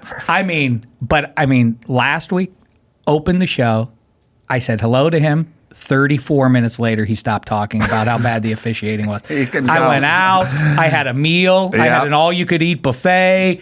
Took a nap. Worked out. Came back, and he was still going. Here's what I was thinking about based on age, Ace. It occurred to me the other day. You've always had your thing about, like, it's good if you're prematurely old looking. I was thinking, you know what the sweet spot is for old people? If you're ugly. That's a great make good time. Like, if you are ugly your whole life, by the time you're like 60, 65, all the attractive people have regressed. And now they get to walk in your ugly shoes. Now they have to deal what you've dealt with your whole life, and you're keeping up with the Joneses now. It must be a really nice thing, like to all of a sudden realize I'm a little less ugly because I've shriveled a little bit, and now all the formerly attractive people have shriveled as well, and now we're all kind of the same. Must be But you know how to navigate it. Well, right, you know the ropes. Right. This is what it is to be ugly. Yeah, it's your time now. Right, as opposed to like the Sex and the City lady, the trampy one, like she gets to be mid-50s or so, like, hey, New York City man, take me, like, nah. Yeah. 15 years ago, maybe, nah. No, thank you. Who's in my birthday? Oh, I thought you were looking up. Oh, yeah, Sorry. I do have it. Andre 3000. Ooh. Henry Kissinger. Todd Bridges. Yeah. Jack McBrayer. Oh, all right. I'm going to give Ace the Yeah, nod on that Adam, one. He's it's he's a very not- funny it's guy, not- but a character actor. Wow. So what? Yeah, I guess Andre 3000 Do you is your want top to? Do competition. you want to play? You know, do you want to be a kind of mediocre player on an all-star team, or do you want to lead a team that really struggles, but to No be one the would star? want me for either one. I would never have a choice of either in one. the birthday game, I don't know. Yeah, maybe being the best on your You're Charles on your Barkley. list. You don't have rings, but you're the That's right. You're the best. All right, what's in the news? Sorry. All right. So Henry Hill was one of Shaq's birthday cocktail party guests.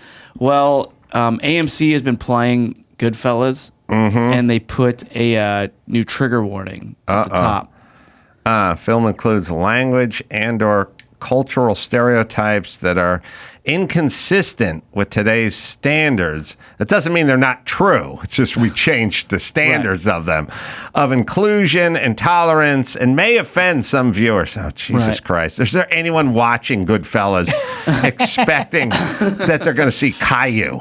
You know what I mean? You're watching a classic mob film. Boy, these characters really don't get along very well. I know. Ironic, too, that it's a trigger warning, but not about the many triggers that will be pulled over the course of the 3 hours of the movie. Ice pick to the jugular not addressed in this concern here. No.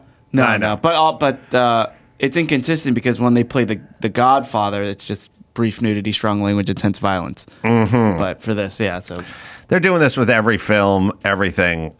People have completely... Look, they pay as much attention to this as...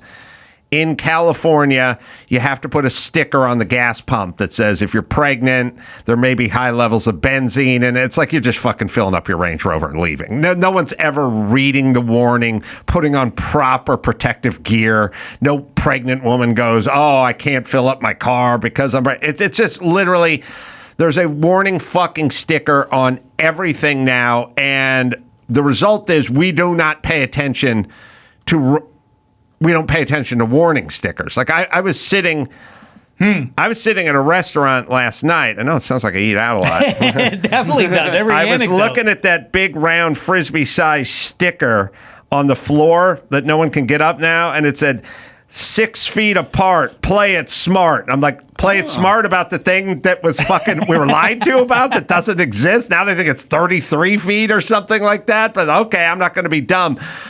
We're just there now. There's just a warning. There's just a sticker. It's just something. Every time you take your sun visor and put it down, there's some sticker that says there's an airbag warning or whatever. We're completely and utterly tuned out.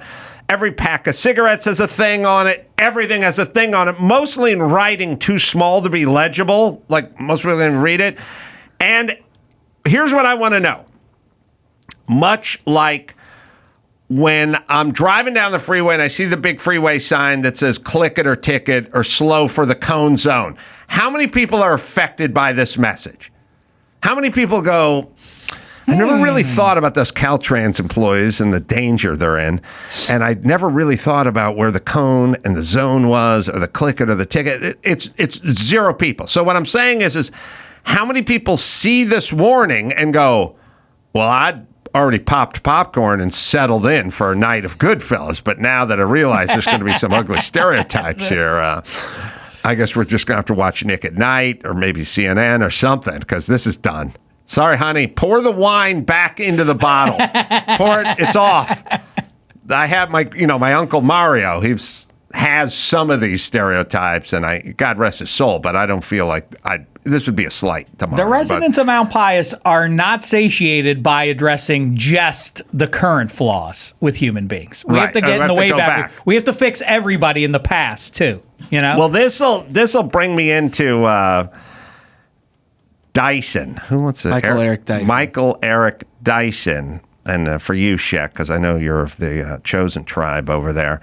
Michael Eric Dyson is on Bill Maher's show, and he's not a full-blown race hustler, but he's just kind of double talker, semi-race hustler.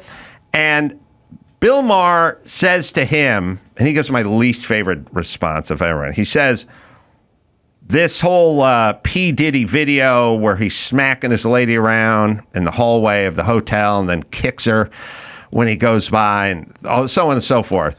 He goes, what is up? I sort of ask about the culture of rap, like what about the culture? And Dyson's a rap culture specialist. And don't you think it's talking about smacking bitches and stuff's like, maybe it's affecting this? He gives the answer that's I love, which is he does I don't condone this. I was like oh, really? Okay. I got a boner. Okay, but you don't condone it. All right, you're better than I am. But then goes on to include everyone, which is never an answer. You know what I mean? When you go, look, what is going on with fatherless, the instance of fatherless homes in the black community? And they go, look, Asian, Jewish, everyone's affected by it. It's like, yeah, I know, but at lesser rates. Like, we're trying to figure out that we want to address the problem, not asking you if fatherless families exist. Yes, they exist, and they exist in all cultures. Good. Now, let's get back to this. So he includes everyone, and there's one that made me laugh. But anyway, we'll play the clip. Why this kind of ferocity exists. I mean, because we are all a product of not just our own past as people, but our own pasts going back in time. True. Abuse, as we know, is cyclical. Right. So just give us the context there of what you think about this. Yeah, I'm glad you put it in that context. It's very sensitive and understanding of you. What we saw today was repugnant and reprehensible. It's inexcusable. And it's, some people would be tempted to say, well, this is the misogyny of hip hop. Look at it. 43, more than the regular population, 43% of those men who are domestic abusers are in female-dominated stuff like clerks. After that, the police and the military. After that, people who work in construction and so on. And after that, preachers and lawyers and so on. And to do that is propped up on every side in this culture, not just in hip hop, which has its own misogyny, but in the churches where I go, the synagogues, the temples, the religious orders, the political orders, all of that stuff is chock full of this kind of. The synagogue, Dave. You see a lot of beat downs of the bitches in the synagogue? I don't know. Well, I mean, it's everywhere. He's keeping up with the Joneses. I thought everybody's down on the Jews. The temples, all of a sudden. Yeah. The temples and the synagogues just raising hands. The bitches. Listen, you got to ask a question about the hip hop community, and you just said all of humanity throughout time, and then you assholes sheep in the crowd are like, oh yeah, temples, yeah, okay, so it's just everywhere all the time. And we're against it. All right, that doesn't seem like a game plan. And it also doesn't seem like you're addressing the question. No, in the Jewish community, I guarantee statistically, in temple,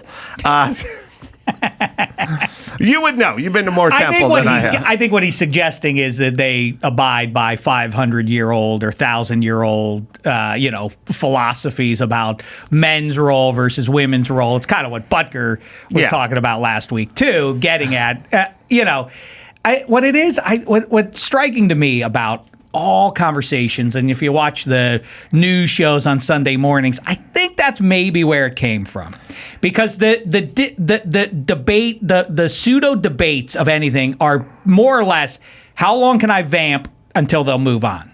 Yeah, because I don't want to address what they're exactly saying. I want to get around what they're saying. And I think we've learned it largely from politicians, but from pardon the interruption or otherwise, like these binary conversations. How can I wend my way around you so you don't get satisfaction in me agreeing with what you're trying to say? Right. I'm not exactly going to seize on it. I'm going to dance around it. Are you doing that now? Because I feel like that's what you're doing. No, I know. And then you punctuate it with that, you're against killer bees and you're against malaria and you're against ethnic cleansing and it has to stop. And then people start, then all the SEALs go, oh, this guy's against ethnic cleansing. Okay, that's good. What I saw on that video was disgusting. I was disgusted. I was disgusted. By the way, to be fair to me, if you want to know my nature, I'm mostly intrigued and rarely disgusted. I'm more like, what the fuck's happening here? And a little less, I can't hold my meal down. I'm going to yak up these green tomatoes. But you talk about just mimicking things. I mean, I'm sure P. Diddy had advisors tell him it'd be a good idea for you to put out a public apology. But those things, as we've laughed about for at least 20 years now, they're scripted in such a way that it clearly isn't coming from the person who committed the deed. Somebody did it for him, and then they deliver it. But it's always like, whoever it is, it's almost the exact same script. What I'm saying, we just mimic each other's ways of getting around ever answering anything. It's the same thing. Watch J.D. Vance just not answer a question. Say, I'm not going to answer your question, but you're not really addressing what I'm saying, Senator. Well, we're out of time. That's it. That's how you get around it. Same thing. I with don't what like he just it. did. I agree with you. I like J.D. Vance, but I don't like it. Did you see Diddy's apology? No, I didn't see it. Okay. Oh, you didn't, eh? I'll tell you that this would work in his head, and like you still got to go to jail, man. Doing this doesn't. Well, let's see. I haven't seen it. 48 hours after the video came out, he puts this on his Instagram. It's so difficult to reflect on the darkest times in your life. But sometimes you got to do that. I was fucked up. I mean, I hit rock bottom, but I make no excuses. My behavior on that video is inexcusable. I take full responsibility for my actions in that video. I'm disgusted. I was disgusted then when I did it. I'm disgusted now. I went and I sought out professional help. I had to go into therapy, and go into rehab. Had to ask God for his mercy and grace. Good, that's always an angle. I'm so sorry. But I'm committed to be a better man each and every day. I'm not asking for forgiveness. I'm truly sorry. There it is. He couldn't have been that fucked up because he kept that towel on like a champ. Yeah, that's hard to do. I can't make it from my office down the hall into the kitchen without the thing flying off in front of the kids. You know what I mean? It just flies off. Not to mention smacking somebody and wheeling around and kicking them and then spinning around and grabbing a vase and chucking it. That, when you're jacked up, your dong comes out and you don't care. Part of being really high is your dick flying around and you don't give two shits about it. You're hanging on. The fact that towel stayed on through the acrobatics of what he was doing suggests he was not that fucked up. Interesting. Yeah, like Viggo Mortensen when he choked out the Russian guy with his wiener. Yeah. And, whatever that Eastern Promise. Yes. Nude. The two toughs come to take him out, and he has no choice. He slaps the one guy across the face with it. He chokes the guy out with his wiener. Yeah. Just like that. It was like that. No, I think that how absurd is that video? After he denied that it happened. He denied until the video goes public. He's like, I'm disgusted by it. Why didn't none of this happen until you got caught? I said this about Weinstein, I don't know, 3 months before he was, arrested and incarcerated. I said it to Garagos, now's the time to flee. Gas up the jet, go somewhere where there's no extradition, and flee. And Garagos was very dubious about, you don't do that. Well, it worked for Roman Polanski, and he's going to rot in jail. He's got a bunch of cash.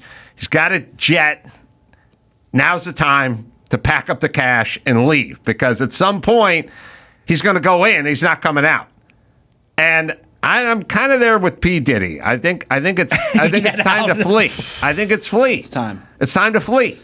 I don't know who we have extraditions and non-extraditions. Look at Rudy Giuliani in the continental U.S. and they couldn't find him to serve him. That was super weird. They couldn't find him. That if you leave the country, I think you're going to get away with it, man. Roman Polanski fled, and he's been gone for 52 years. Right. And he's eating foie gras right now and sipping wonderful wines in some villa. He's leading the life. He always Probably has. in Greece. Yeah. Watching lacrosse. That's right. I don't know if he's allowed to go to Greece. He posted Diddy's apology saying this is not going to work. Who is advising him right now? That's exactly right. Well, I think the advice had to be nothing. Just get off the radar completely. Yeah. Or, maybe get Al Cowlings to drive you around and say you're committing suicide. That would work. But no. Mm-hmm.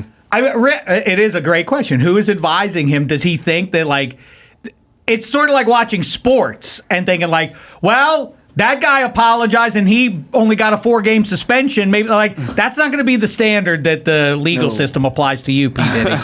Yes. All right. I'm told that Jon Anderson from Yes, singer, songwriter, musician, is going to join us. So now is Sheck staying for Yes? I'm out. No. Oh, he's out. Okay. No, he says to yes. No to Yes. All right. I love yes. All right. We'll take a quick break. We'll bid adieu to Sheck, and then we'll be back with Jon Anderson. Thanks, Aso. Congratulations again on the show. Thank you, Sheck, and we'll do that right after this. Hydro. Oh, man. I just pulled mine out of my house. That's right. Shorts and T-shirt weather, and you want to look your best. Hydro Rower, my go-to for the ultimate full-body workout. Works out 86% of your muscles with low impact and minimal risk of injury. Only takes 20 minutes. I mean, you row for 20 minutes, and you'll break a sweat. Workouts, but there's no excuses because it's 20 minutes. Workouts led by Olympians and filmed all over the world. It's beautiful. Hydro keeps you motivated. 90% of customers are still active 1 year later. And also, you'll want to beat the guys ahead of you, too. And that kind of gets you motivated. Free standard shipping, 30-day risk-free trial, 1 year warranty. I use it. And I swear by it. It's for, treadmills and, I don't know, all the other stuff people are pitching out there. No, go with Hydro. And again, 20 minutes a day. No excuse. You'll love it. It's Hydro, right, Dawson? Be your best by joining the growing rowing community at Hydro. Head over to hydro.com and use code ADAM to save up to $775 off your Hydro.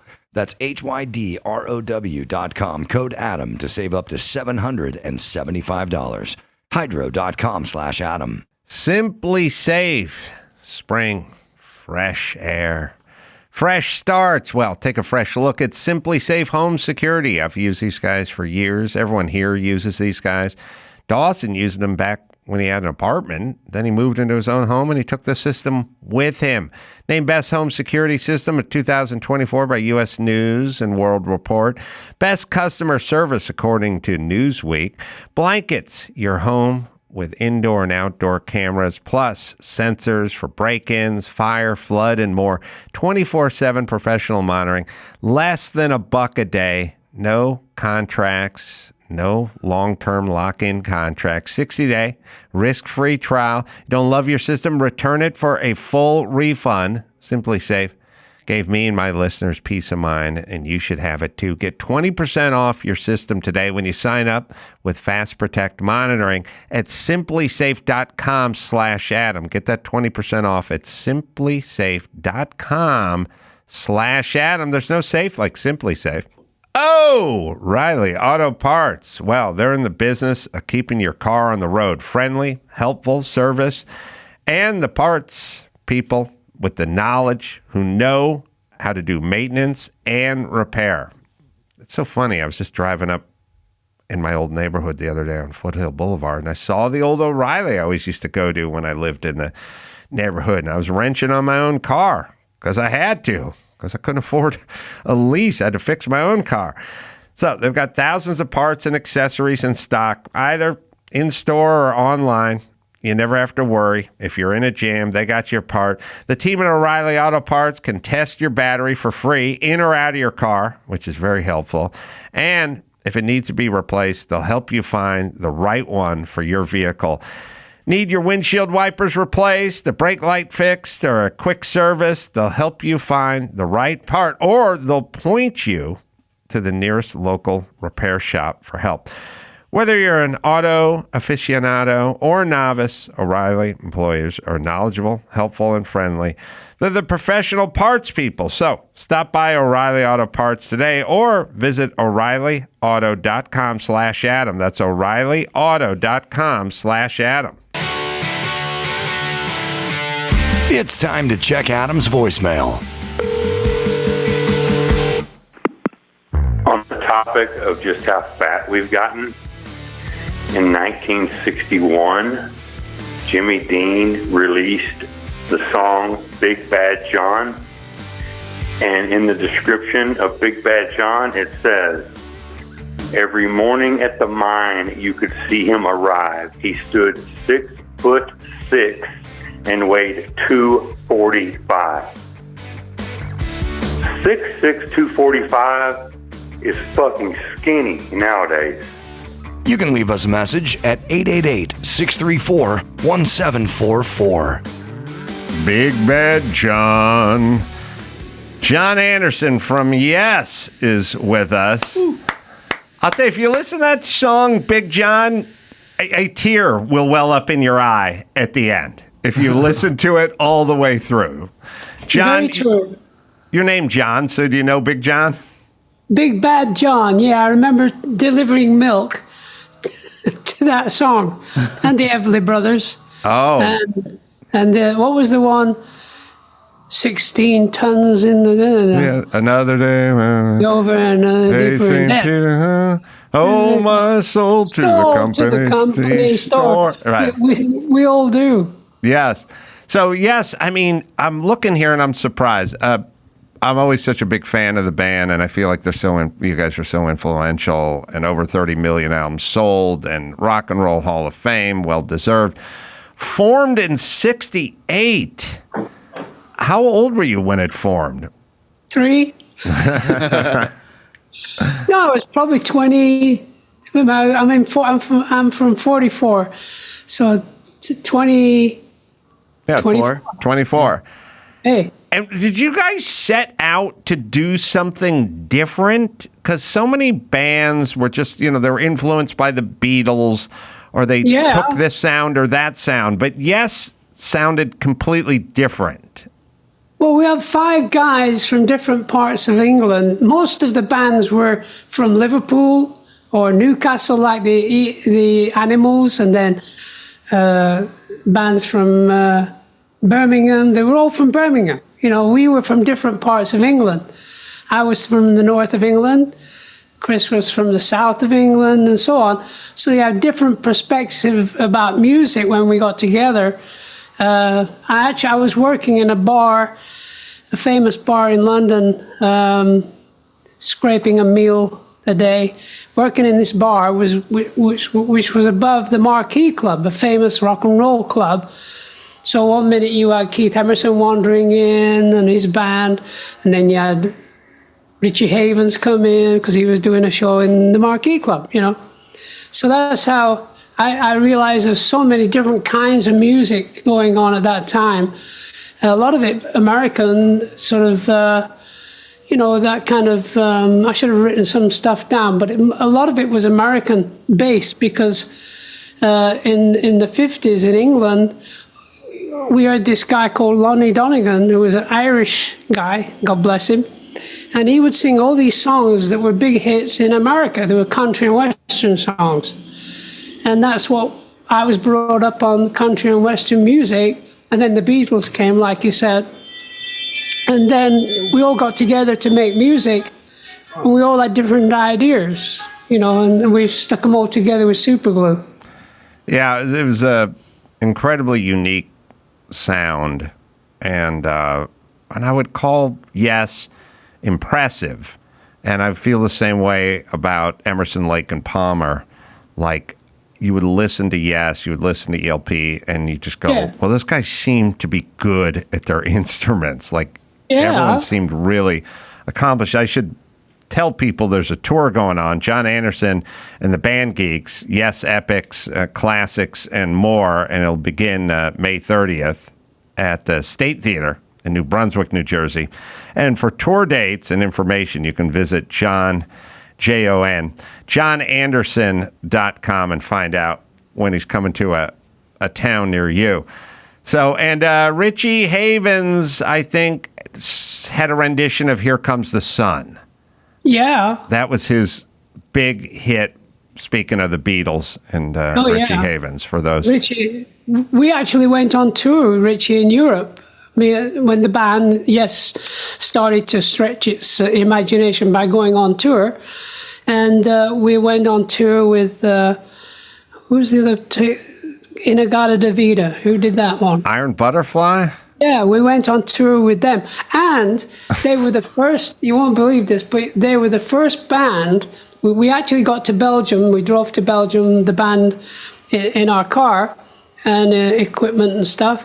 And got to the gig, and all of a sudden you went in, and there were speakers, gigantic speakers, left and right of stage, and there was a guy mixing the band in the pews, in the bloody seats. Mm-hmm. Yeah, they had a little mixer.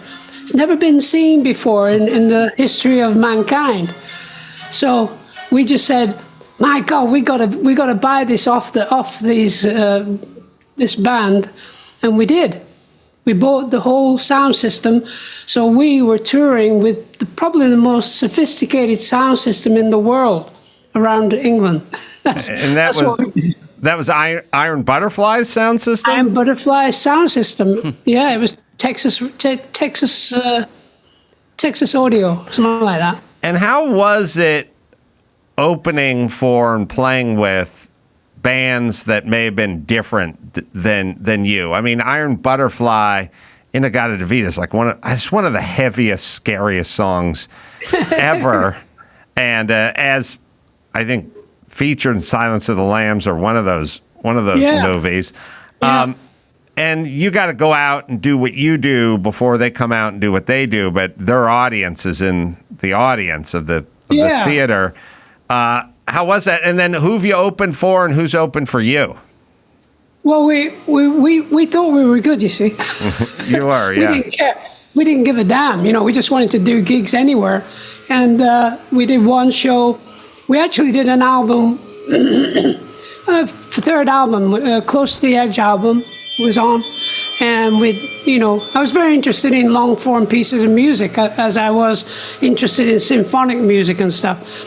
You know, when you're delivering milk, and milking cows, you have to think about other shit. And that's what I would think about. I would think about totally sonic ideas. And thankfully, Chris, Bill Bruford, and Steve Howe, especially Rick Wakeman, they listened to me. They called behind my back, they called me Napoleon, because I'm a really small guy, because I wanted it my way. Was there a danger in creating music that was so sonically layered and nuanced that it was difficult to do live? Like, I do feel like occasionally a band bites themselves in the ass. You know, not the Ramones. Yeah. The Ramones went, we're gonna do what we can do, and we'll do it live, and it'll sound the same, and it's not gonna be that involved. But then there's Yes, and Yes feels so involved that it could be difficult to pull it off in a live setting. Well, that's why we had good musicians, and we believed in ourselves. And then we go on stage. We started the we started the gig by the middle of the 70s. We actually played Stravinsky's, what's it called? I should know. A piece of music by Stravinsky. And then we walk on stage like, okay, you like Stravinsky, you're going to like this shit. Right. That's the way it worked. By then, it was, we knew there were great bands in America at that time. I can't think of one right away, but, there was the guy that they sang What's Happening Now, which was a great song, all about Vietnam. And there was a lot of energy from a lot of bands in America at that time, and it came filtered into England. By that time, Zeppelin had just started up the same few months as yes, there was Zeppelin. Is that a wind chime that's blowing in the background? No, it's my what it is. I have Ring. Oh, your phone. Yeah, text no, tone. Text tone. Oh, okay. We've got cameras everywhere here. You're blowing up. All right. Yeah.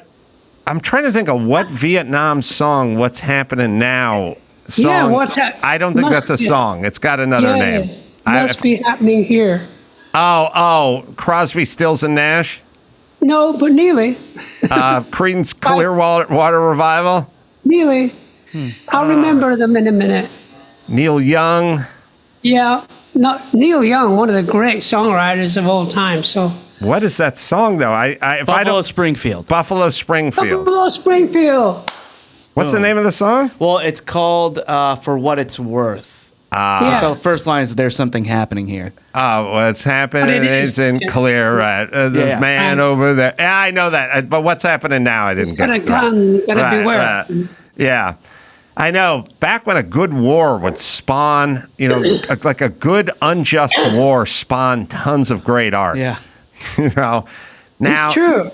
All you need is a good. It can't. If it's a just war, no one writes any songs about it. And if they do, it's all patriotic, But if it's an unjust war, we'll get tons of good art.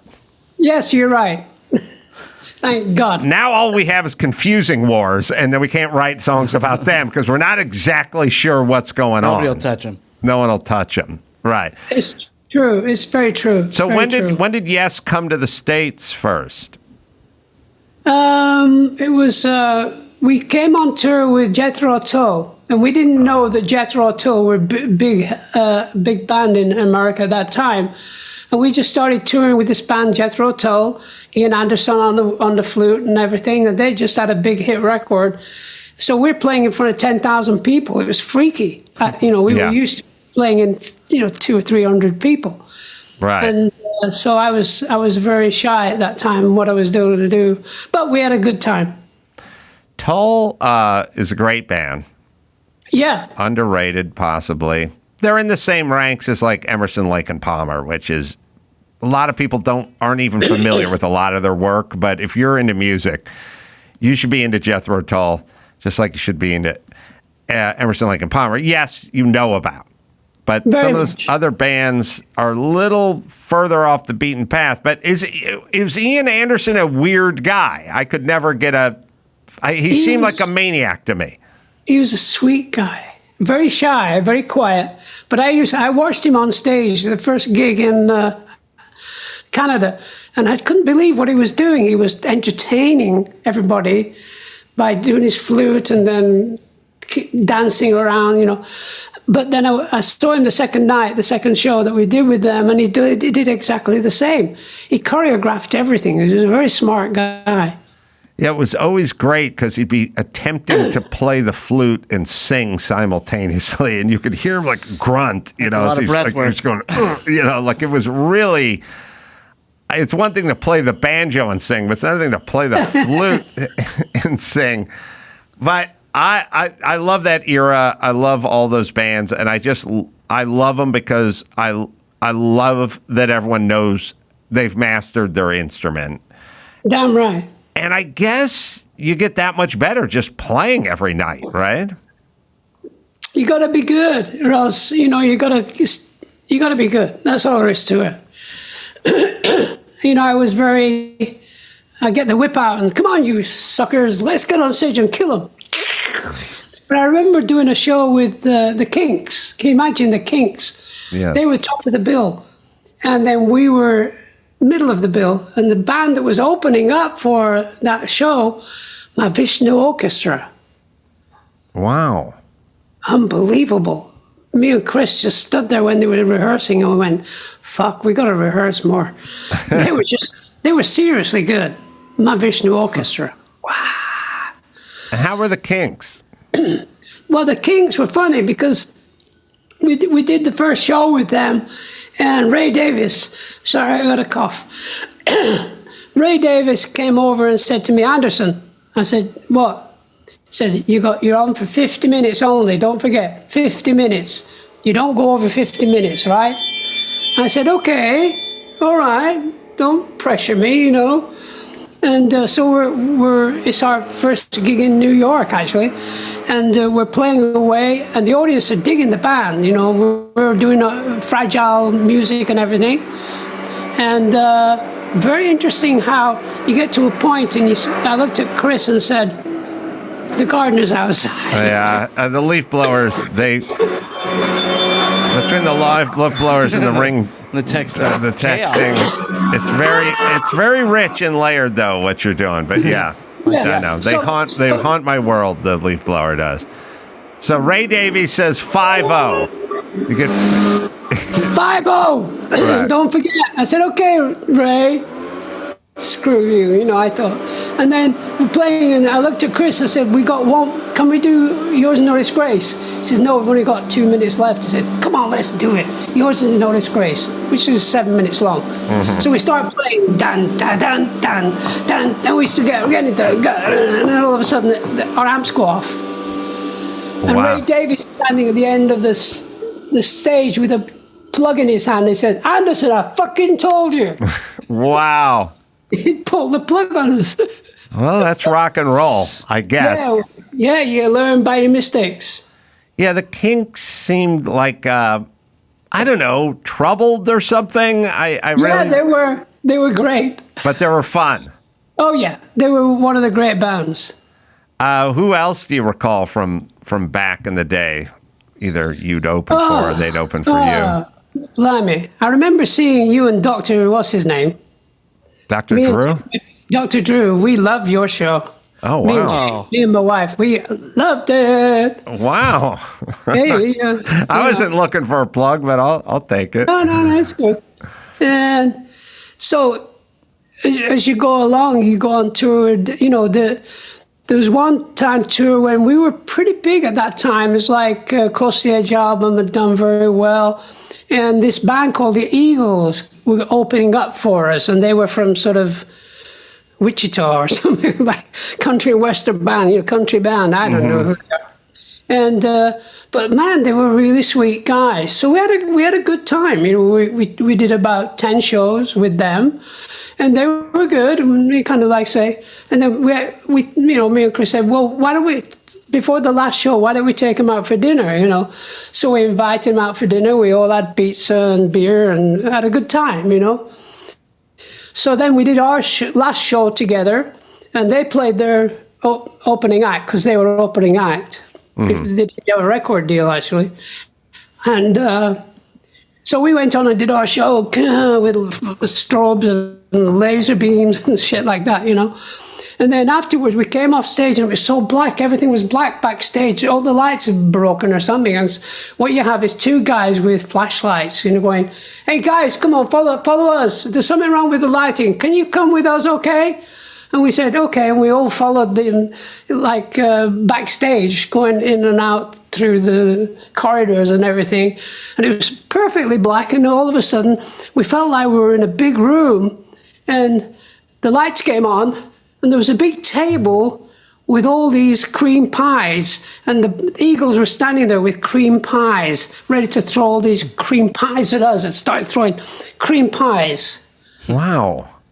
I wouldn't think that of the Eagles. Yeah. No, it was great, because they were on coke. There's a lot of coke going on. A lot of coke.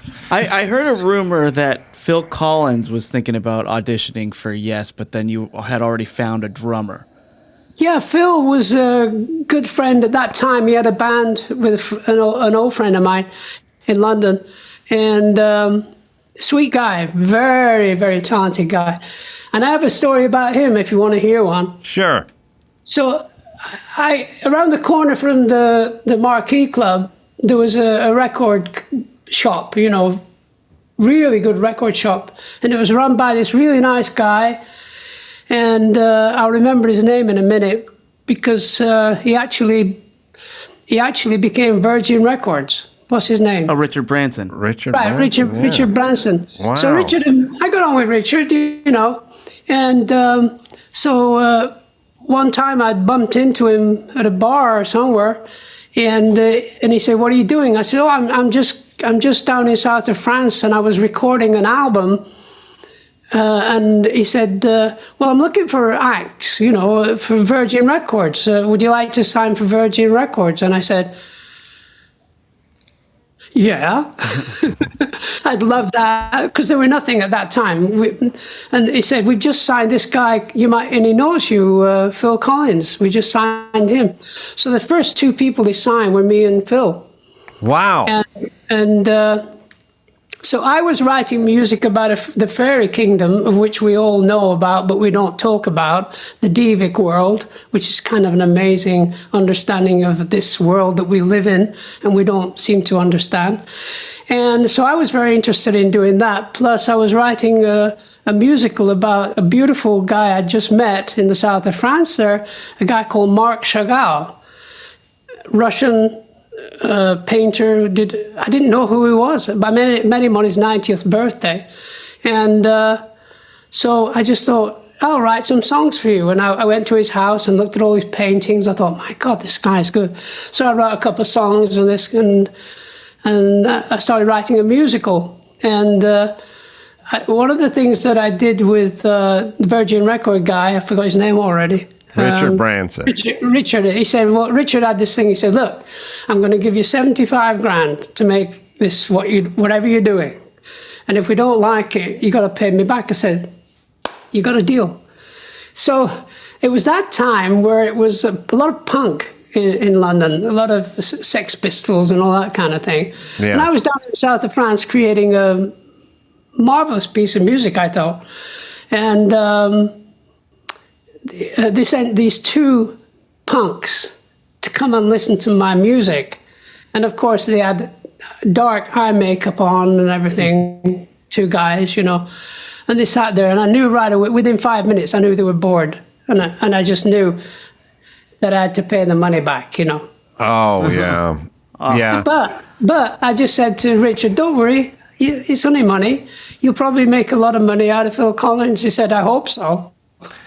Phil Collins and Genesis have amazing songs, and Phil Collins' solo is tough, man. He had some really bad. I'm always. Maybe you can help explain this, John, without. I was just gonna say, what kind of ears have you got? Without fantastic ears. I like No, yes. I don't think so. Well, I don't want to talk smack about. Here's what I'm curious about. And we won't get too personal, but Genesis has some incredible songs, and then Phil Collins remakes "Groovy Kind of Love" or something, or he has a bunch of solo stuff. No, he wrote one of the greatest songs of all time. "I Can Feel It Coming in the Air Tonight." I get it. Everyone likes the drums and the drum break. But here's what I can't figure out. Whenever I think about Hall & Oates, I go, you guys do Sarah Smile, and then you do Maneater. And why don't you know that Maneater is horrible? Because you're capable of doing really good stuff. Why don't the people who are capable of really good stuff, why don't they know it when they're doing really bad stuff? You're asking me? I'm asking you.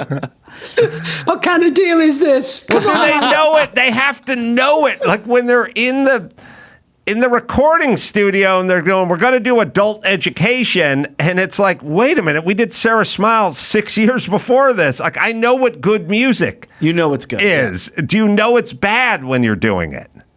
I don't know. I was just going to play something. One sec. Maybe.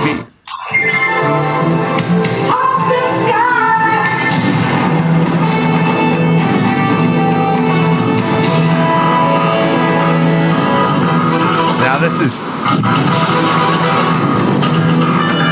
is you. This is yeah. Is this yes or is this you? That's you. Right. That's what I thought. Yeah. A lot better than the leaf blower. Adam Carolla says you can put that on the jacket. Better than a leaf blower. Adam Carolla says better than a leaf blower and texting chime coming from cell phone. You have permission to use that blurb. Yeah, I know. You can't answer that in good. And listen, I like a lot of Phil Collins stuff, but Phil Collins does the exact same things the Eagles do, which is they have amazing stuff, and then they have solo stuff, and it ain't good at all. But I think a lot of that's coke from the 80s. Do you think cocaine screwed up a lot of music in the 80s? What? Can't hear you. I never touched it. I was too much into what do they call mushrooms? Oh, really? Oh, you've done a lot. Have you ever done mushrooms and been on stage? Yeah. What's that like? Yeah. Is that crazy? It's really it's remarkable sometimes how you go on stage and then you just go, what am I doing here? What the fuck am I doing here? Can you do all that you need to do high on mushrooms on stage? Yeah. I mean, I've done it. I don't do it anymore. Of course, I'm teetotal. Mm-hmm. And happily nearly 80 years old. So shut the fuck up. But you have gone out pretty damn high. Yeah. And would you be able to, if I recorded that, would you hear it now? I mean, would you go, oh yeah, that was off or different or better? No, everything was better. Oh, really? Everything is better, actually, Adam. I live in that world of everything is fucking great. And I'm sorry for swearing. Is that okay? Yeah, you swear all you want. Yeah. Well, moving on to a more comfortable topic here for me. What's the word on a yes reunion? Is there never? I just do it. I've just made an album with the Band Geeks, and they play just like Yes, equally as good as. And the remarkable people, they have that definite joyfulness, thankfulness, gratefulness, hopefulness, and I live by those energies. Thankfulness, gratefulness, hopefulness. Life is amazingly wonderful. So to confirm, no amount of money, no apology letter would get you to change your mind. No, I've already made the move. I met this band a year ago. We went on tour this last year with. I went on tour with these young kids, like this Academy of Rock, School of Rock. I've been doing for 10, 20 years now, on and off. And then you meet these guys and think, my God, they can play anything. And we just finished an album. And it took 3 months to make, and it's one of the most beautiful experiences of my life, musically speaking. You're not going to hear it, Adam, because it's not going to be played to you. I'm not going to send you a copy. I want it, and I will proudly say better than any leaf blower I've ever heard. I love the sound of Yes, and I would just wonder, is it just baked in that the relationship of a band is almost impossible, taking young people from poor conditions and sort of throwing them together and putting them out on the road or touring and hotel rooms and buses and vans and planes and then meteoric success and money and riches and fame and attention? It seems like a recipe for disaster. Like it's just almost impossible to work out given all these elements. Well, I've never worked as hard in my life as I'm doing now. And for me, and it's not for everybody, but for me, it was like I was given the gift of singing, writing music, writing songs, performing, and the gift of success.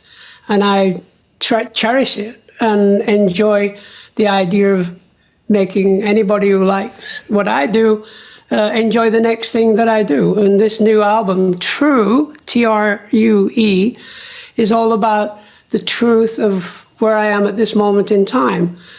And I won't get into any detail about anything about it, other than I think it's the most wonderful thing that I've gone through, making this music with these guys called the Band Geeks. Are you guys coming to California on your tour dates? Yeah, we're going to be at the Thousand Oaks Performing Arts Center, and we'll be doing classics of Yes and epics. We're going to Close to the Edge and Awaken and Yours No Less Grace, I've Seen All Good People, Starship Trooper, and a million other things. But then we'll do a couple of new songs from the new album, but that's all.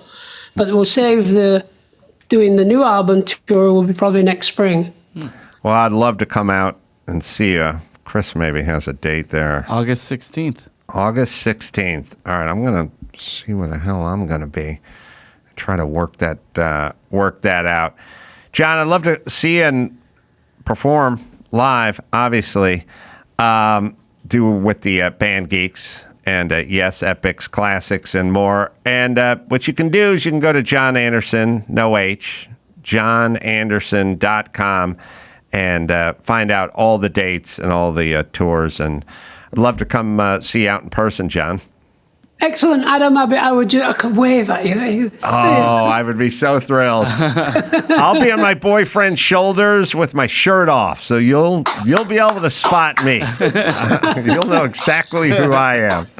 Jon, thank you so much for joining us. I'm going to see what I can come out and say hi to you on the 16th of August. That would be awesome. Excellent. Wish you well. Wish you well, my friend. All right. I'm going to be at the Irvine Improv coming up this Thursday with Brad Williams. That thing's going to sell out. Oh, there may be a couple of tickets left, but it's getting there. Vegas is Jimmy Kimmel's Theater's coming up. Timonium, Maryland. That's Magooby's Joke House. That'll be May 31st through June 1st. Just go to AdamCarolla.com for all the live shows. And until next time, it's Adam Carolla for Jon Anderson and Shaq and Max Patton, the Deaf Frat Guy, saying mahalo.